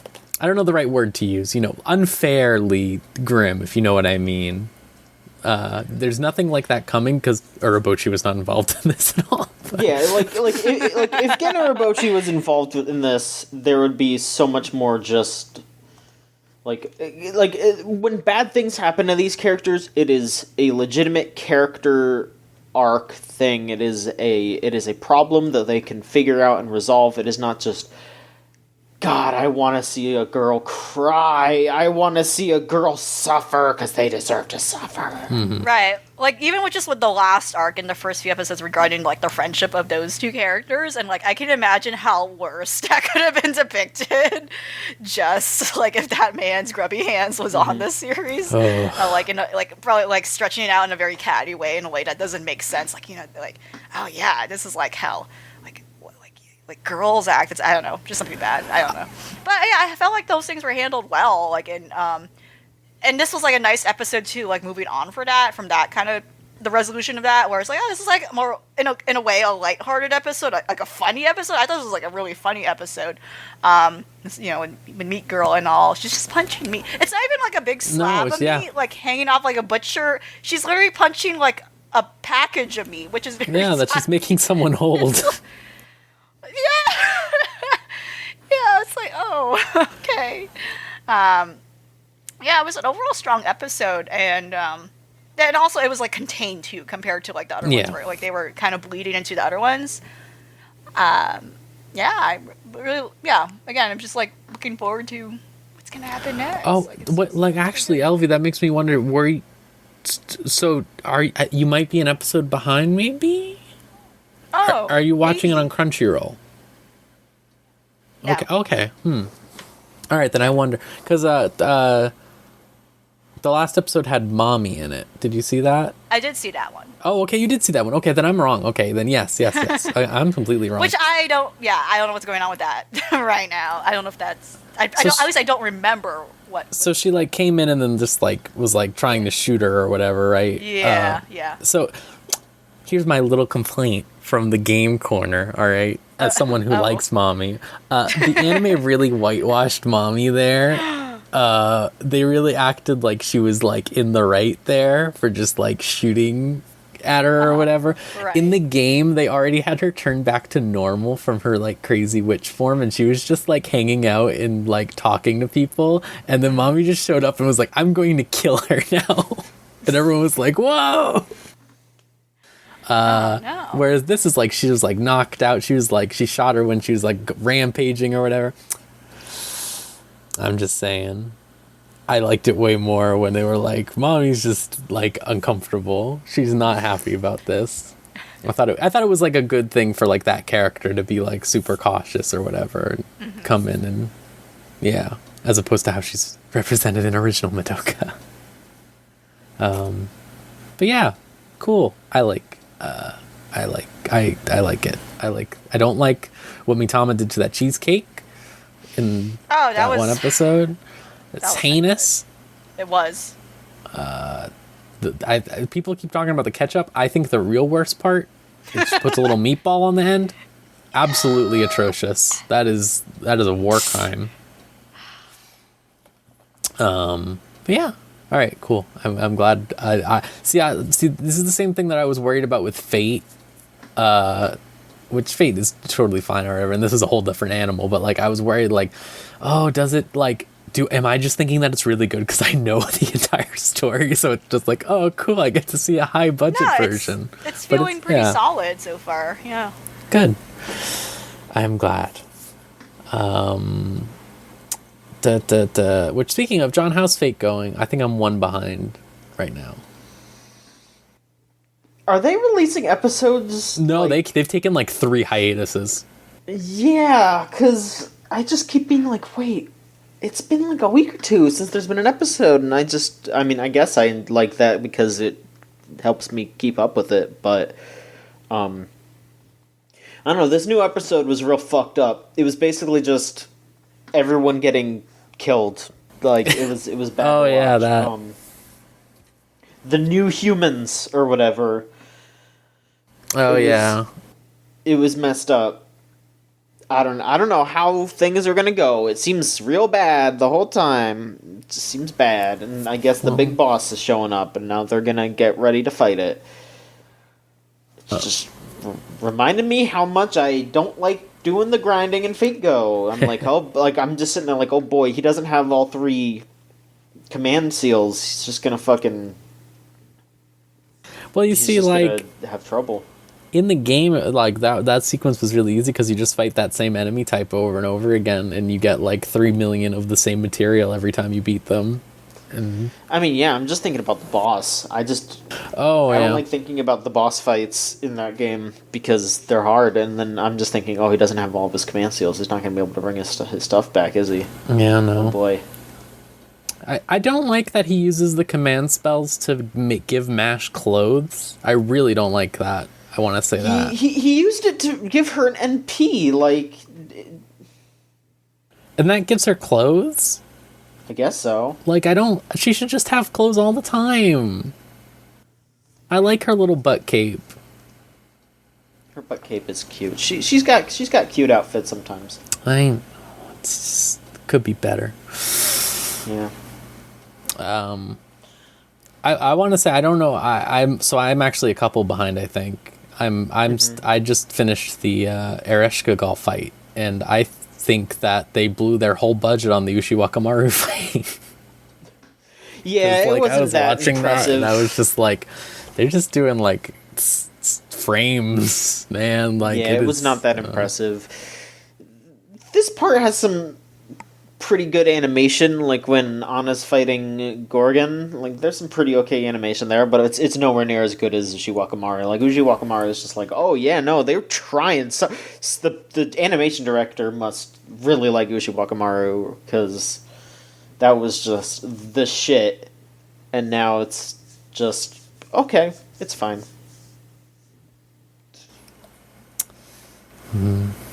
I feel like it's really, like, we've said it before, but I'm like really depressed about Fate adaptation almost now, because like it's totally good, don't get me wrong, like it's fine, but like how Magia Record is, and even then, like, I think about like other stuff, like, you know, Fake Cooking, phenomenal stuff, and then it's just like, I don't know.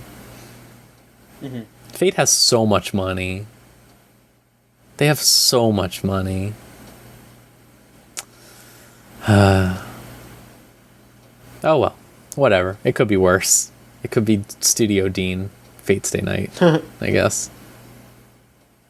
I don't know what they would cut out, because there isn't any really sex scenes in Babylon, actually. I was gonna say, like, imagine if they cut out something and replaced it with the CGI dragon, but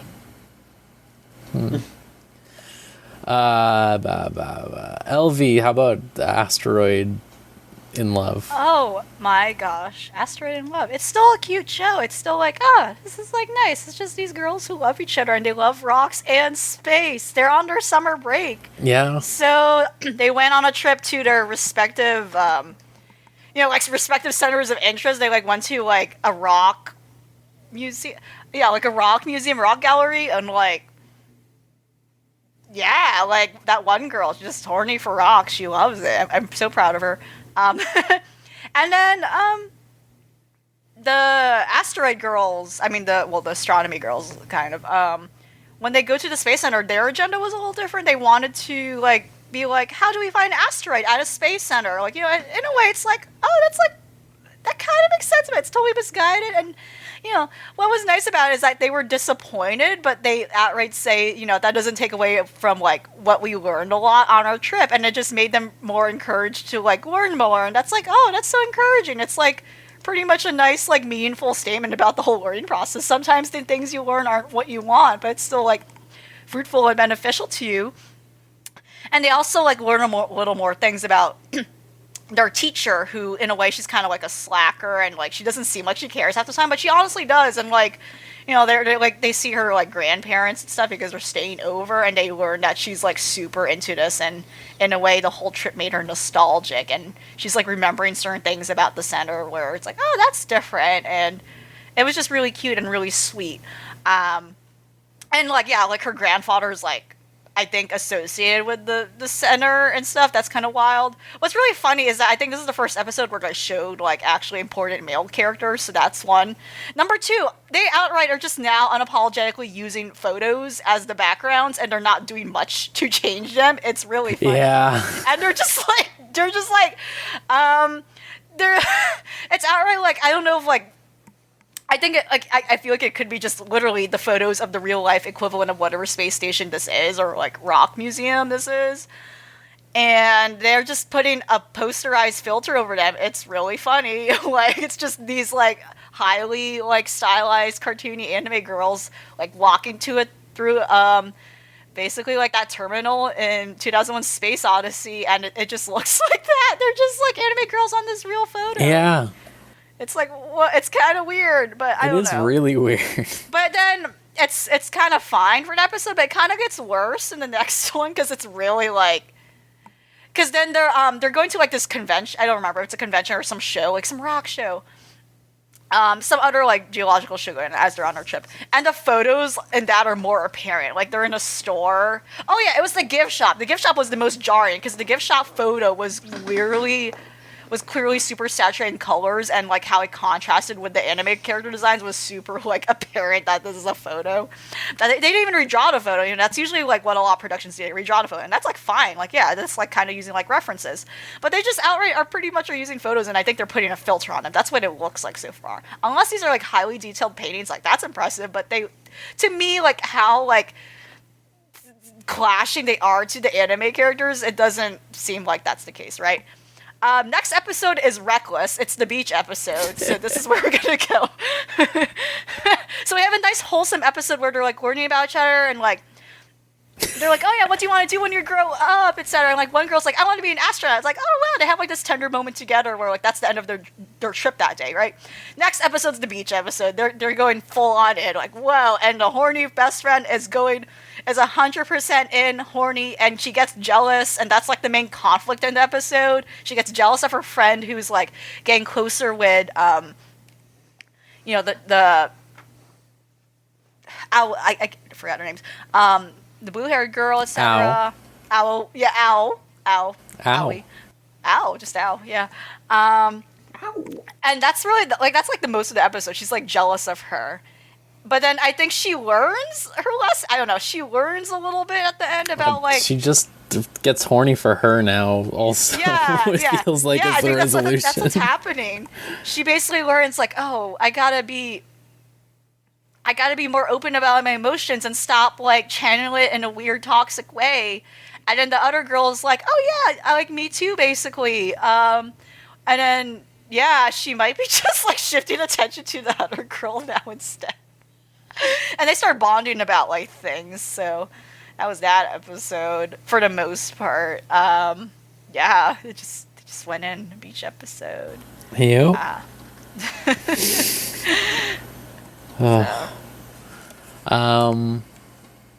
Yeah.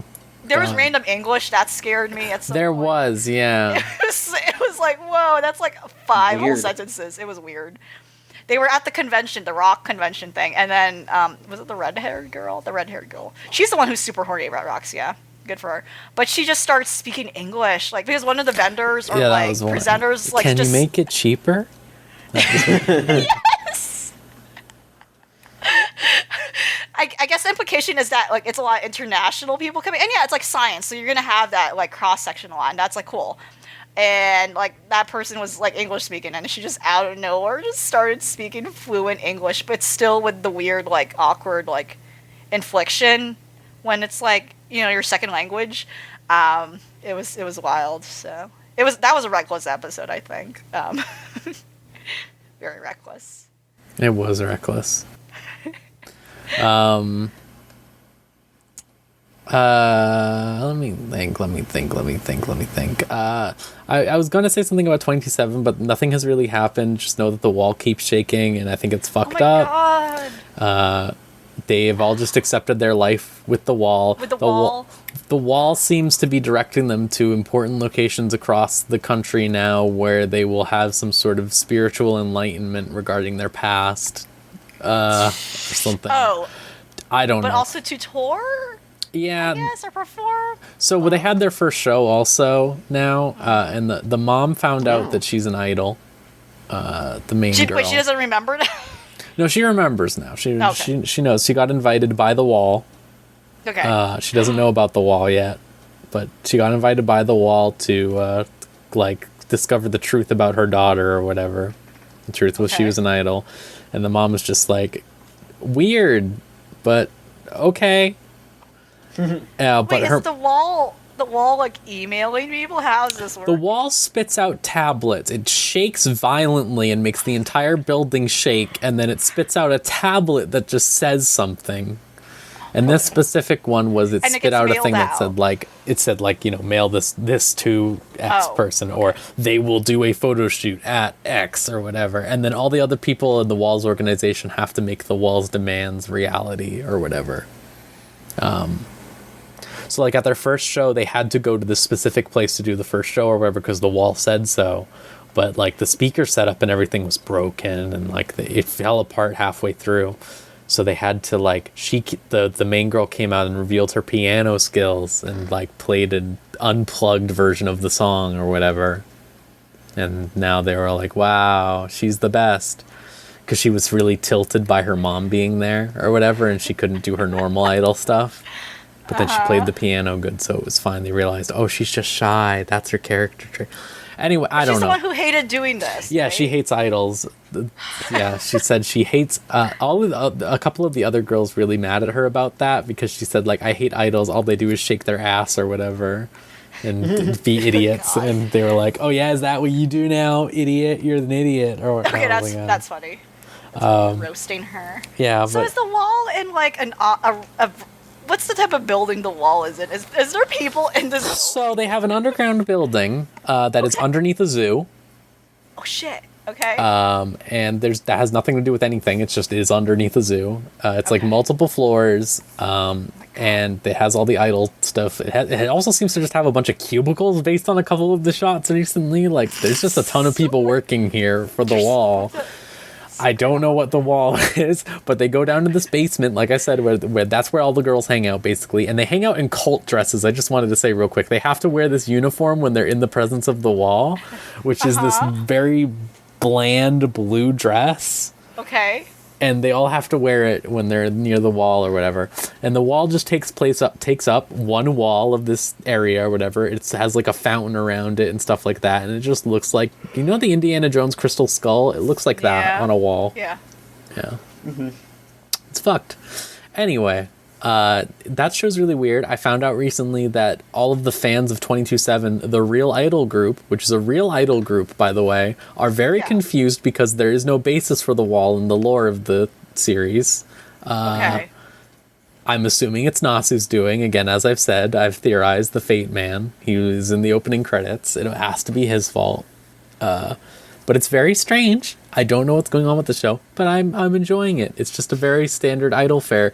I would say it's better than standard idol fare. That's what I would say. Like, it's very good at conveying like emotional stories and stuff. Like the most recent one was they did the American Girl, who the reason she accepted the wall or its demands to come or whatever was because her grandmother, who she loved, was Japanese or whatever, and she wanted to come see the cherry blossoms that her grandmother named her after, which I thought was cute. I was like, oh, it was nice.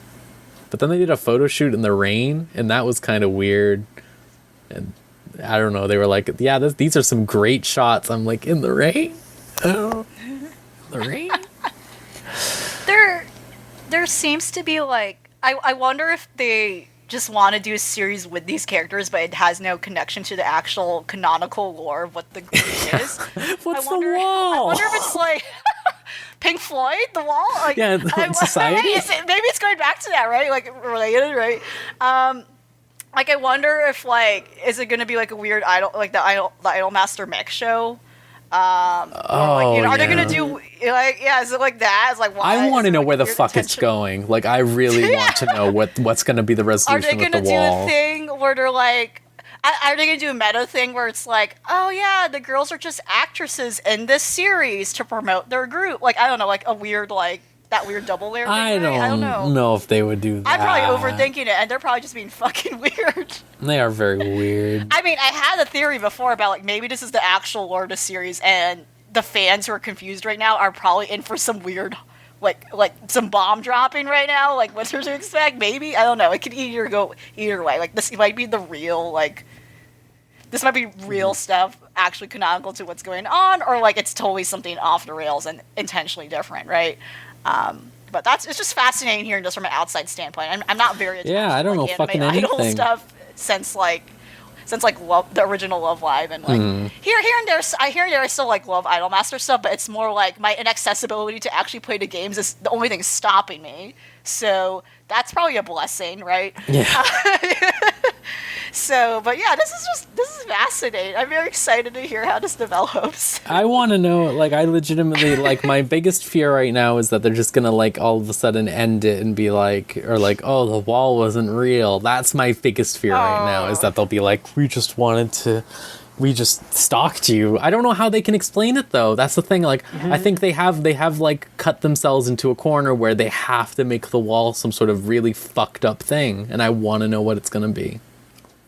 Because there's no other way for them to have known that, like, all of these people were, like, people, like, unless it becomes, like, Person of Interest, that show, like, with the mass surveillance or something, like, I don't... I'm thinking, like, Gantz with the fucked up, like, orb, and, like, it's just feeding them information in this death game, and it's probably gonna be aliens, you know, that's my only way, like, just how, like... It'll certainly be something, whatever it is. And I'm interested to see where it goes. All right, is there anything else we want to talk about at all? Or do we want to go... real quick, we can just say that... What do you think about Somali LV as it goes? Oh, it's still good. It's still like, it's still like a wonderful series where it's like, at times I'm very much at peace, and at other times I'm in a panic. Like, oh no, that child's gonna get hurt. Like, oh no, this is gonna end sad if I'm here on this journey knowing what might happen. Or no, you don't know, I might be subverted, like, as to what will happen, you know? Like, I do appreciate the repetition of, like, yeah, there are stakes at hand here. Specifically with, like, his, the Golem's relationship with her and his own timeline.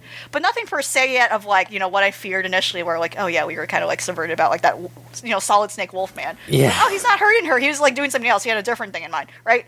But we haven't gotten to that bigger issue yet of, like, oh yeah, she's human, and, like, that's gonna her hood is gonna fall off anytime soon. Like, I know. Yeah, this. Like, I kept waiting for it to happen. They're always constantly, like, she's constantly energetic and running about, and, like, that's, like, constant, like, fear lingering on. Like, I'm just waiting any minute, like, that first dramatic moment's gonna happen. I'm like, shit, like, you know. And so far, like, yeah, again, it's, like, akin to, like, Iruma, where, like, every monster we've seen so far is technically nice, and, like, they might have, like, had, like, certain beliefs instilled on them, but, like, how will they actually react when something like this, like, a human in their vicinity, will they actually react?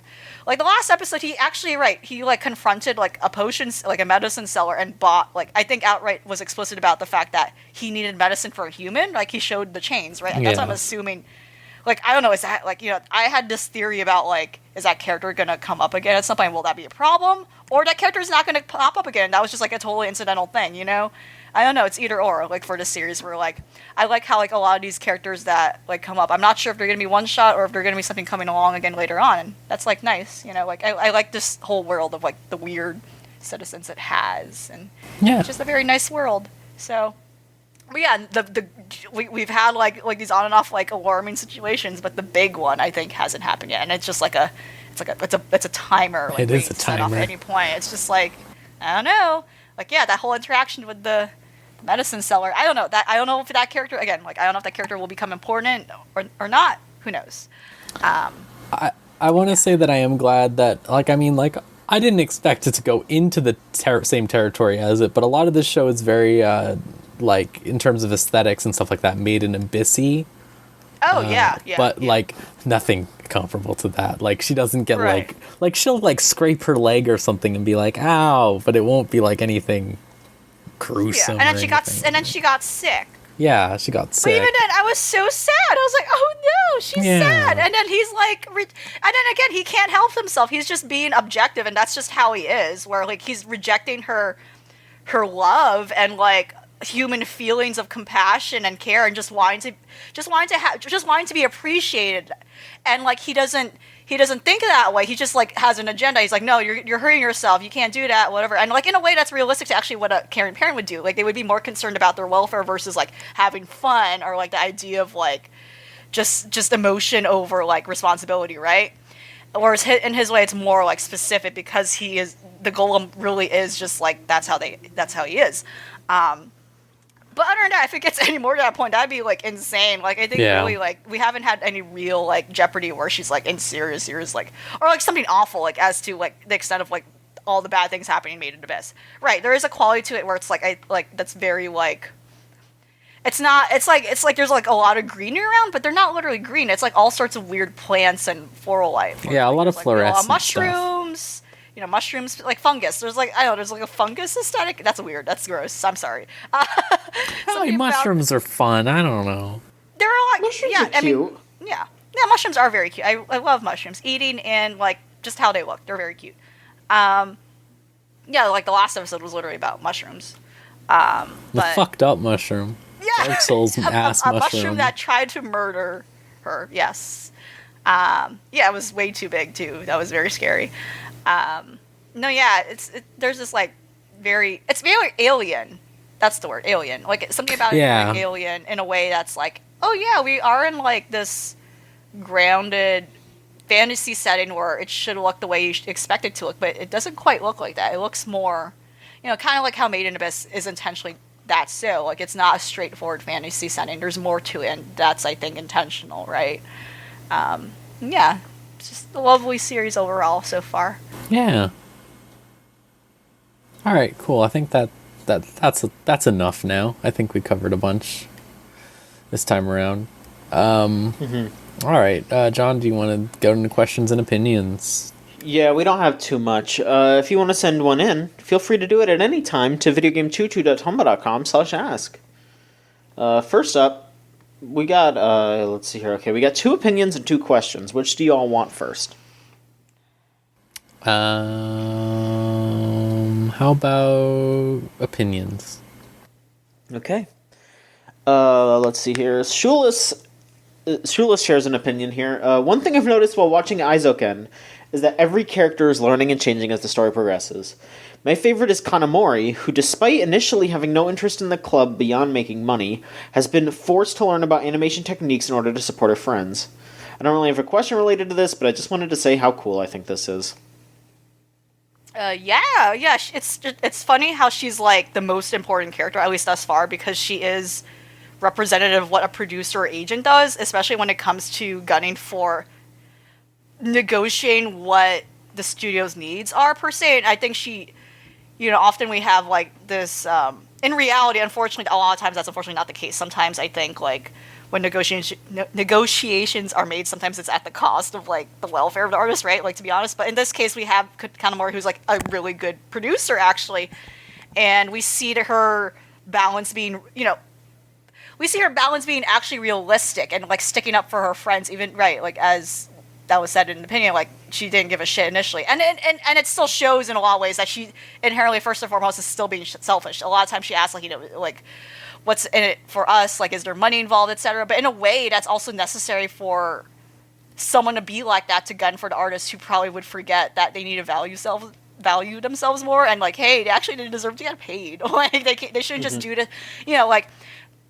It was interesting, like, seeing that conversation in the most recent episode about, like, the idea of getting paid, but also the idea about doing things for a certain passion, because if money's on the mind first, you're not going to put as much passion into it. But then if you're not being paid properly, at the end of the day, like, you're doing all this work, and yeah, you're doing this out of love, but unfortunately, we still live in a world where you need money to survive, right? So it's like, that was just, like, a great, like, summation of, right, of what that episode was, which was the relationship between client and the artist doing the work, right? She's a great character. And I hope to see more coming out of like the other characters as well. Midori of course is consistent. Like she was basically framing the whole series, and she continues to frame the whole series as the one starting off in the first episode with her childhood and as to why she does this. Like she's kind of like they all carry off, but I feel like. See, I forgot her name right, the model girl. I feel like Model and I girl. mentioned this before. Like I feel like she a little more needs to be done with her because I feel like her Yeah, background and it hasn't she's really come up very as in the background. important yet. Yeah, I really love her personality as someone who clearly is like. She expresses the most passion in doing this stuff, and it's great. She like goes on these tirades and stuff, but like she doesn't really. Her like apparent like background in terms of doing something else as being like this model doesn't really come up as important yet, and I'm curious as to if that ever comes up later, right? You know. Yeah, like they show her working, they show her interacting. She bounces off of the other girls very well, but she also just does not have that much to do in like a personality sense because she is very much the straight man. Like the other two characters are so like out there and like she's the like most quote unquote like standard looking character, and like the other two are like this like short squat like squirrely little girl, and then the other one's this like extremely tall like pissed looking girl that is just like here to completely screw you up. Like they have very memorable character designs and traits, and then this other girl's just like, oh, she's pretty, I guess she's a model, okay. Yeah. And I don't want that. I want to see more. I want to see more from her because she obviously has more to her, and they just need to do it.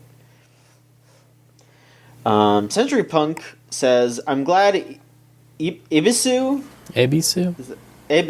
from Dorohedoro is getting exposed to a bigger audience because she really is the GOAT. Love this slapstick lizard gal. She's so good. She just turned she's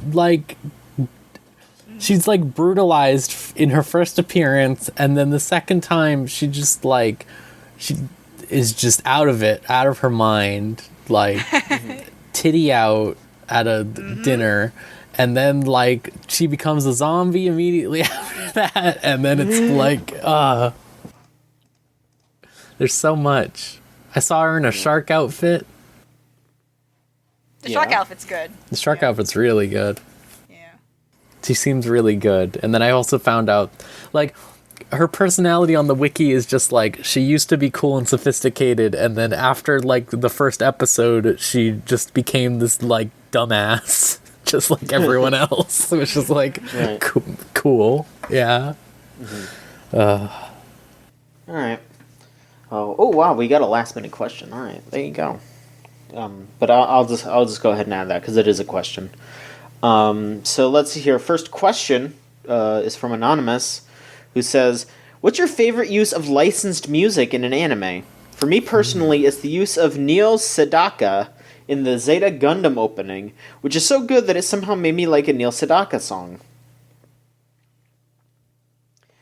I'm just gonna get out in front, and I'm gonna say like maybe the most obvious, but it's still true. It is my favorite use is Twilight by ELO in the Daikon film. Smash Mouth in the Digimon movie dub. Oh yeah.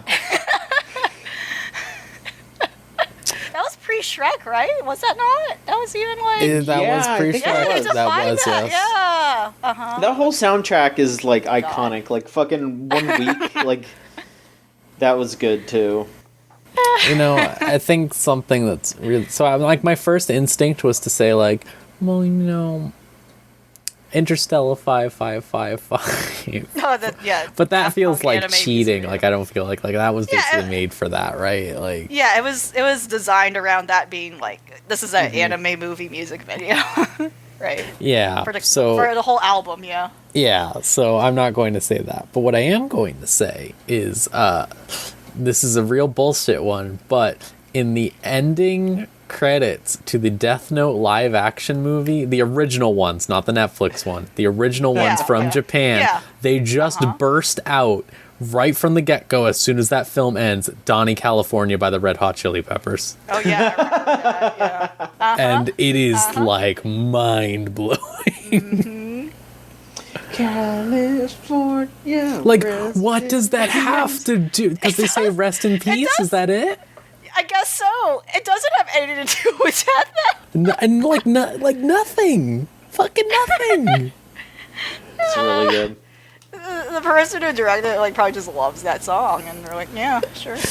I mean, I'm gonna license this. Yes. I mean that just reminds me of my favorite use of licensed music in Game Center CX, when it looked like Game Center CX was gonna get canceled, and they played fucking "Beautiful Soul" by I think Jesse McCartney. I forgot That one's really good.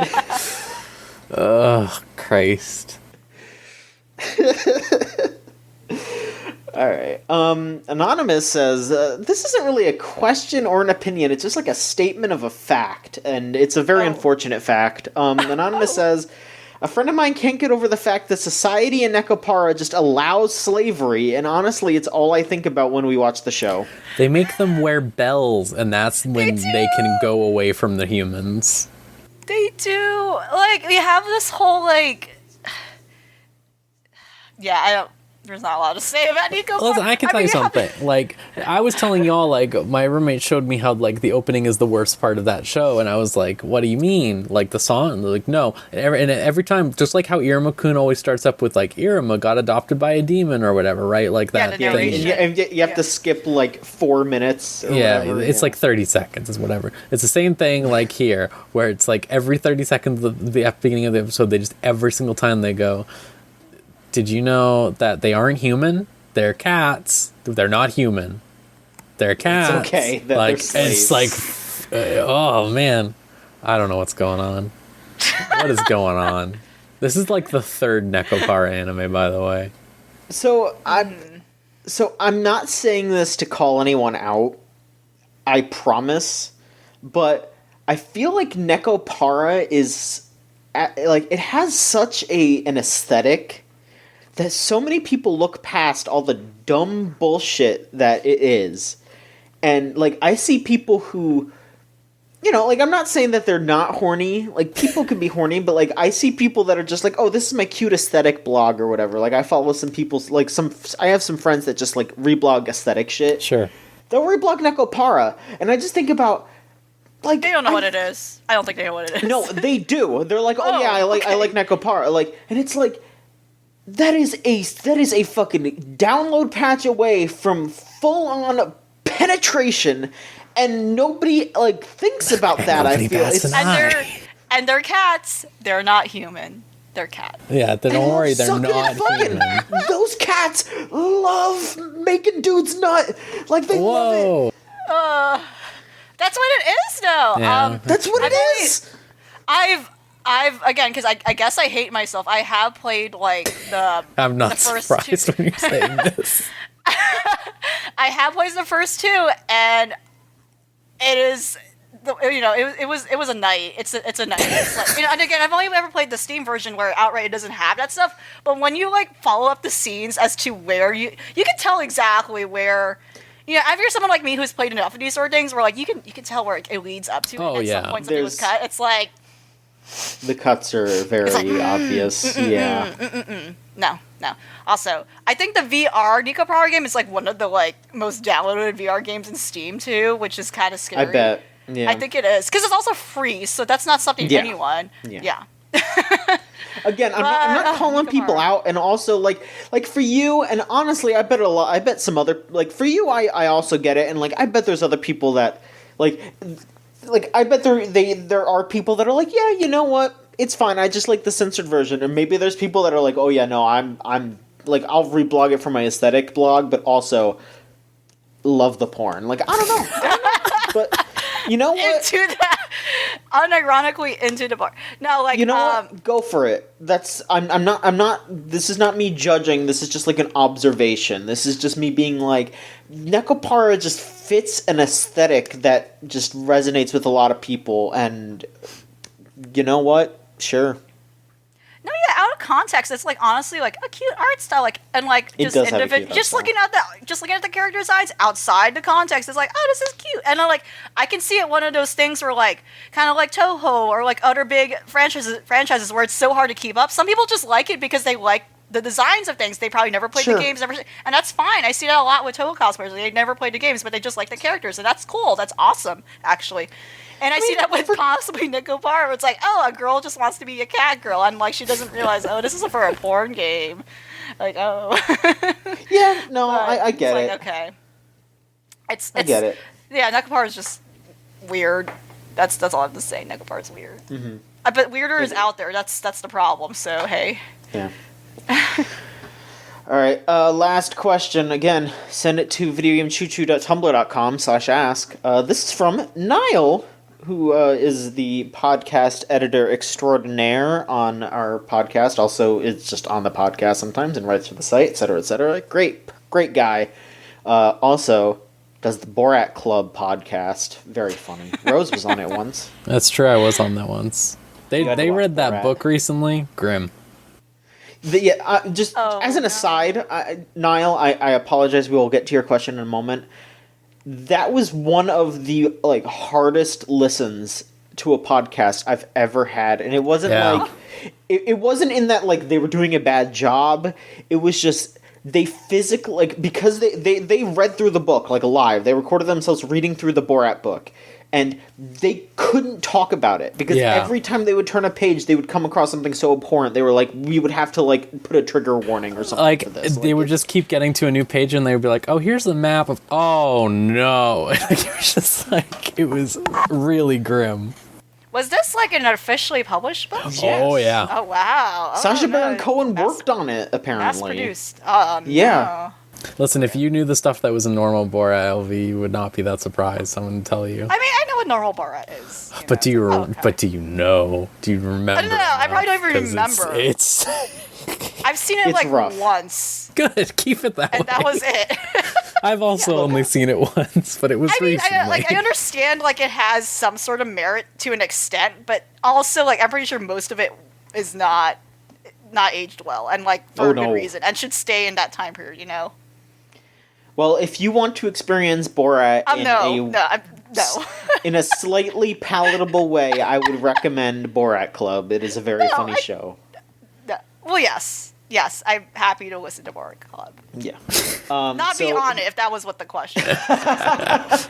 No, I will not participate in those shenanigans. All right, well there you go, Niall. There's a question for you answered. You're getting shot down by LV. All right. So here's Niall's question. I don't watch anime anymore, but I was wondering in general, what's the vibe on the state of the industry these days? When I started watching anime in college, it felt like everyone was complaining about how the sky was falling and anime was in some kind of great decline. Oh, yeah. Which mostly seemed like it was because people hated moe anime a lot. How do people feel about anime now? It's a great question. I think it's cyclical because I think the current thing people are complaining about, but reasonably so, is isekai, right? That's kind of the genre now people have issue with, where it feels very oversaturated. Yeah. But I think even then, there was some stuff that appears moe, but it didn't mean it was bad, right? But it definitely was an oversaturation of that stuff then for a particular reason, just as isekai is now. Again, not all isekai is bad, but there's that's just a similar thing going on. It's the current zeitgeist of for some reason what's marketable. So we're just seeing a lot of that getting adapted, or even original stuff being pitched for that thing, right? I think even then though, nowadays, there's just so much more variety. Just there is, yeah. Because there's more people in the game, obviously, and there's a lot more experimentation even within established genres. Look at something what's a good example? Go back a few years. Yuri on Ice. It's an example you can use. That's not just strictly a sports anime, even though it is. It's also doubled as it's a romance anime. Yeah, a romance anime too. There's just a lot of that now. As loathsome as we've come to see, because we see it everywhere. Probably the gimmick of slime anime, for example, where they just do a lot of infrastructure stuff or whatever. Log Horizon was the first one of those, I think, pretty much. Mm-hmm. Stuff like that is even different because it's hey, we're covering a lot of stuff that wouldn't have gotten covered on before. I definitely know what Niall's talking about, the moe doomsday apocalypse or whatever. I think it would be a little fair to at least point out that probably a lot of the doomsaying was because a lot of the anime nerds were worried that something that was kind of girly was getting popular. Yeah. That's definitely part of it, but yeah, I mean, it's just there's cycles, and I think, like if you were talking like maybe a few years ago, it would probably be a lot more worried because isekai has just been going on so long, like even longer than I feel like moe was as popular as it was. Maybe I'm just not remembering as well, but like isekai has been such a force and so prevalent. But then at the same time, there are so many different options, like.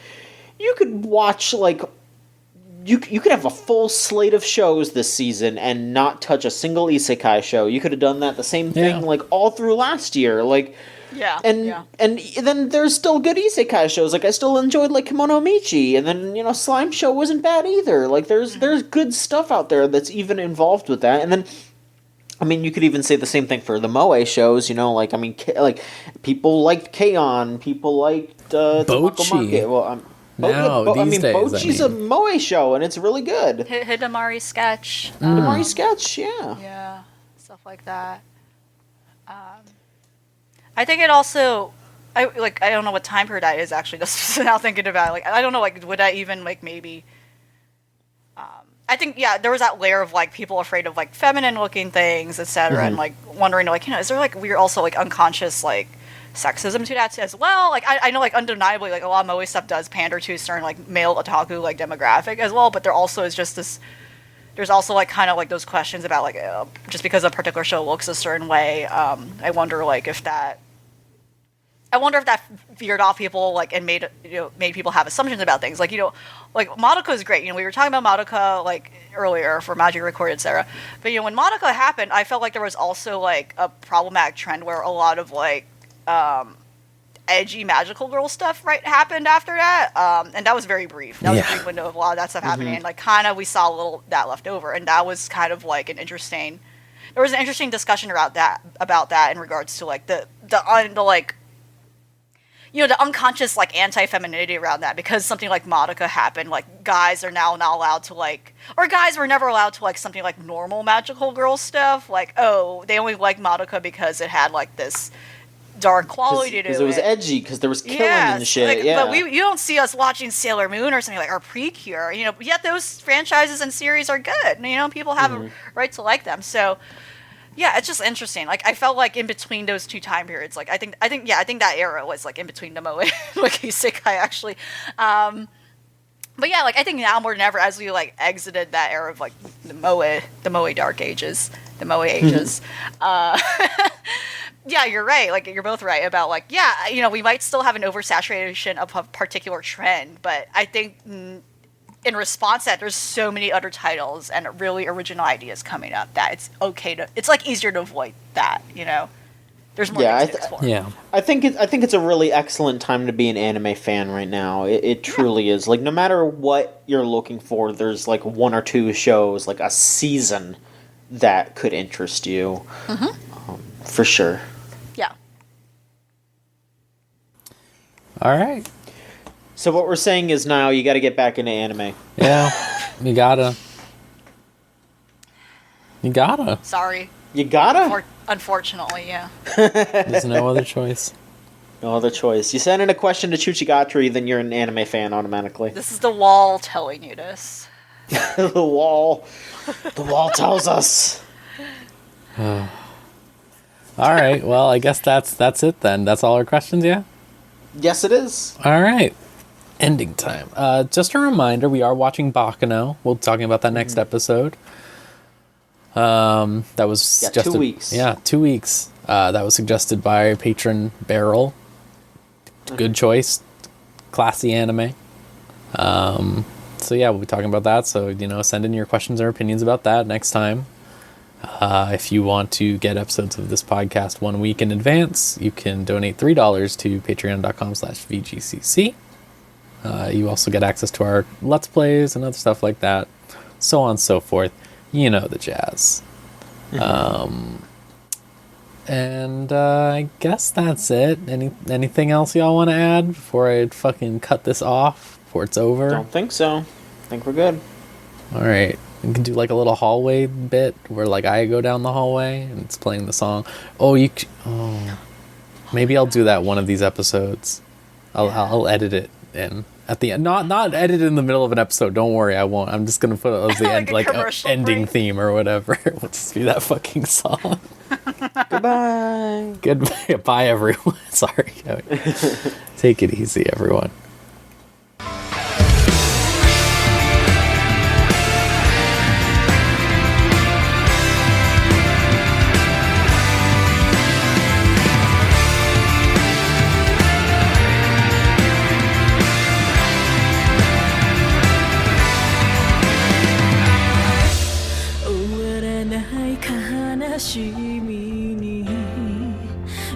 沈めていたら隠してた真実ごとなくしてしまう今更は離れたの答えは案外単純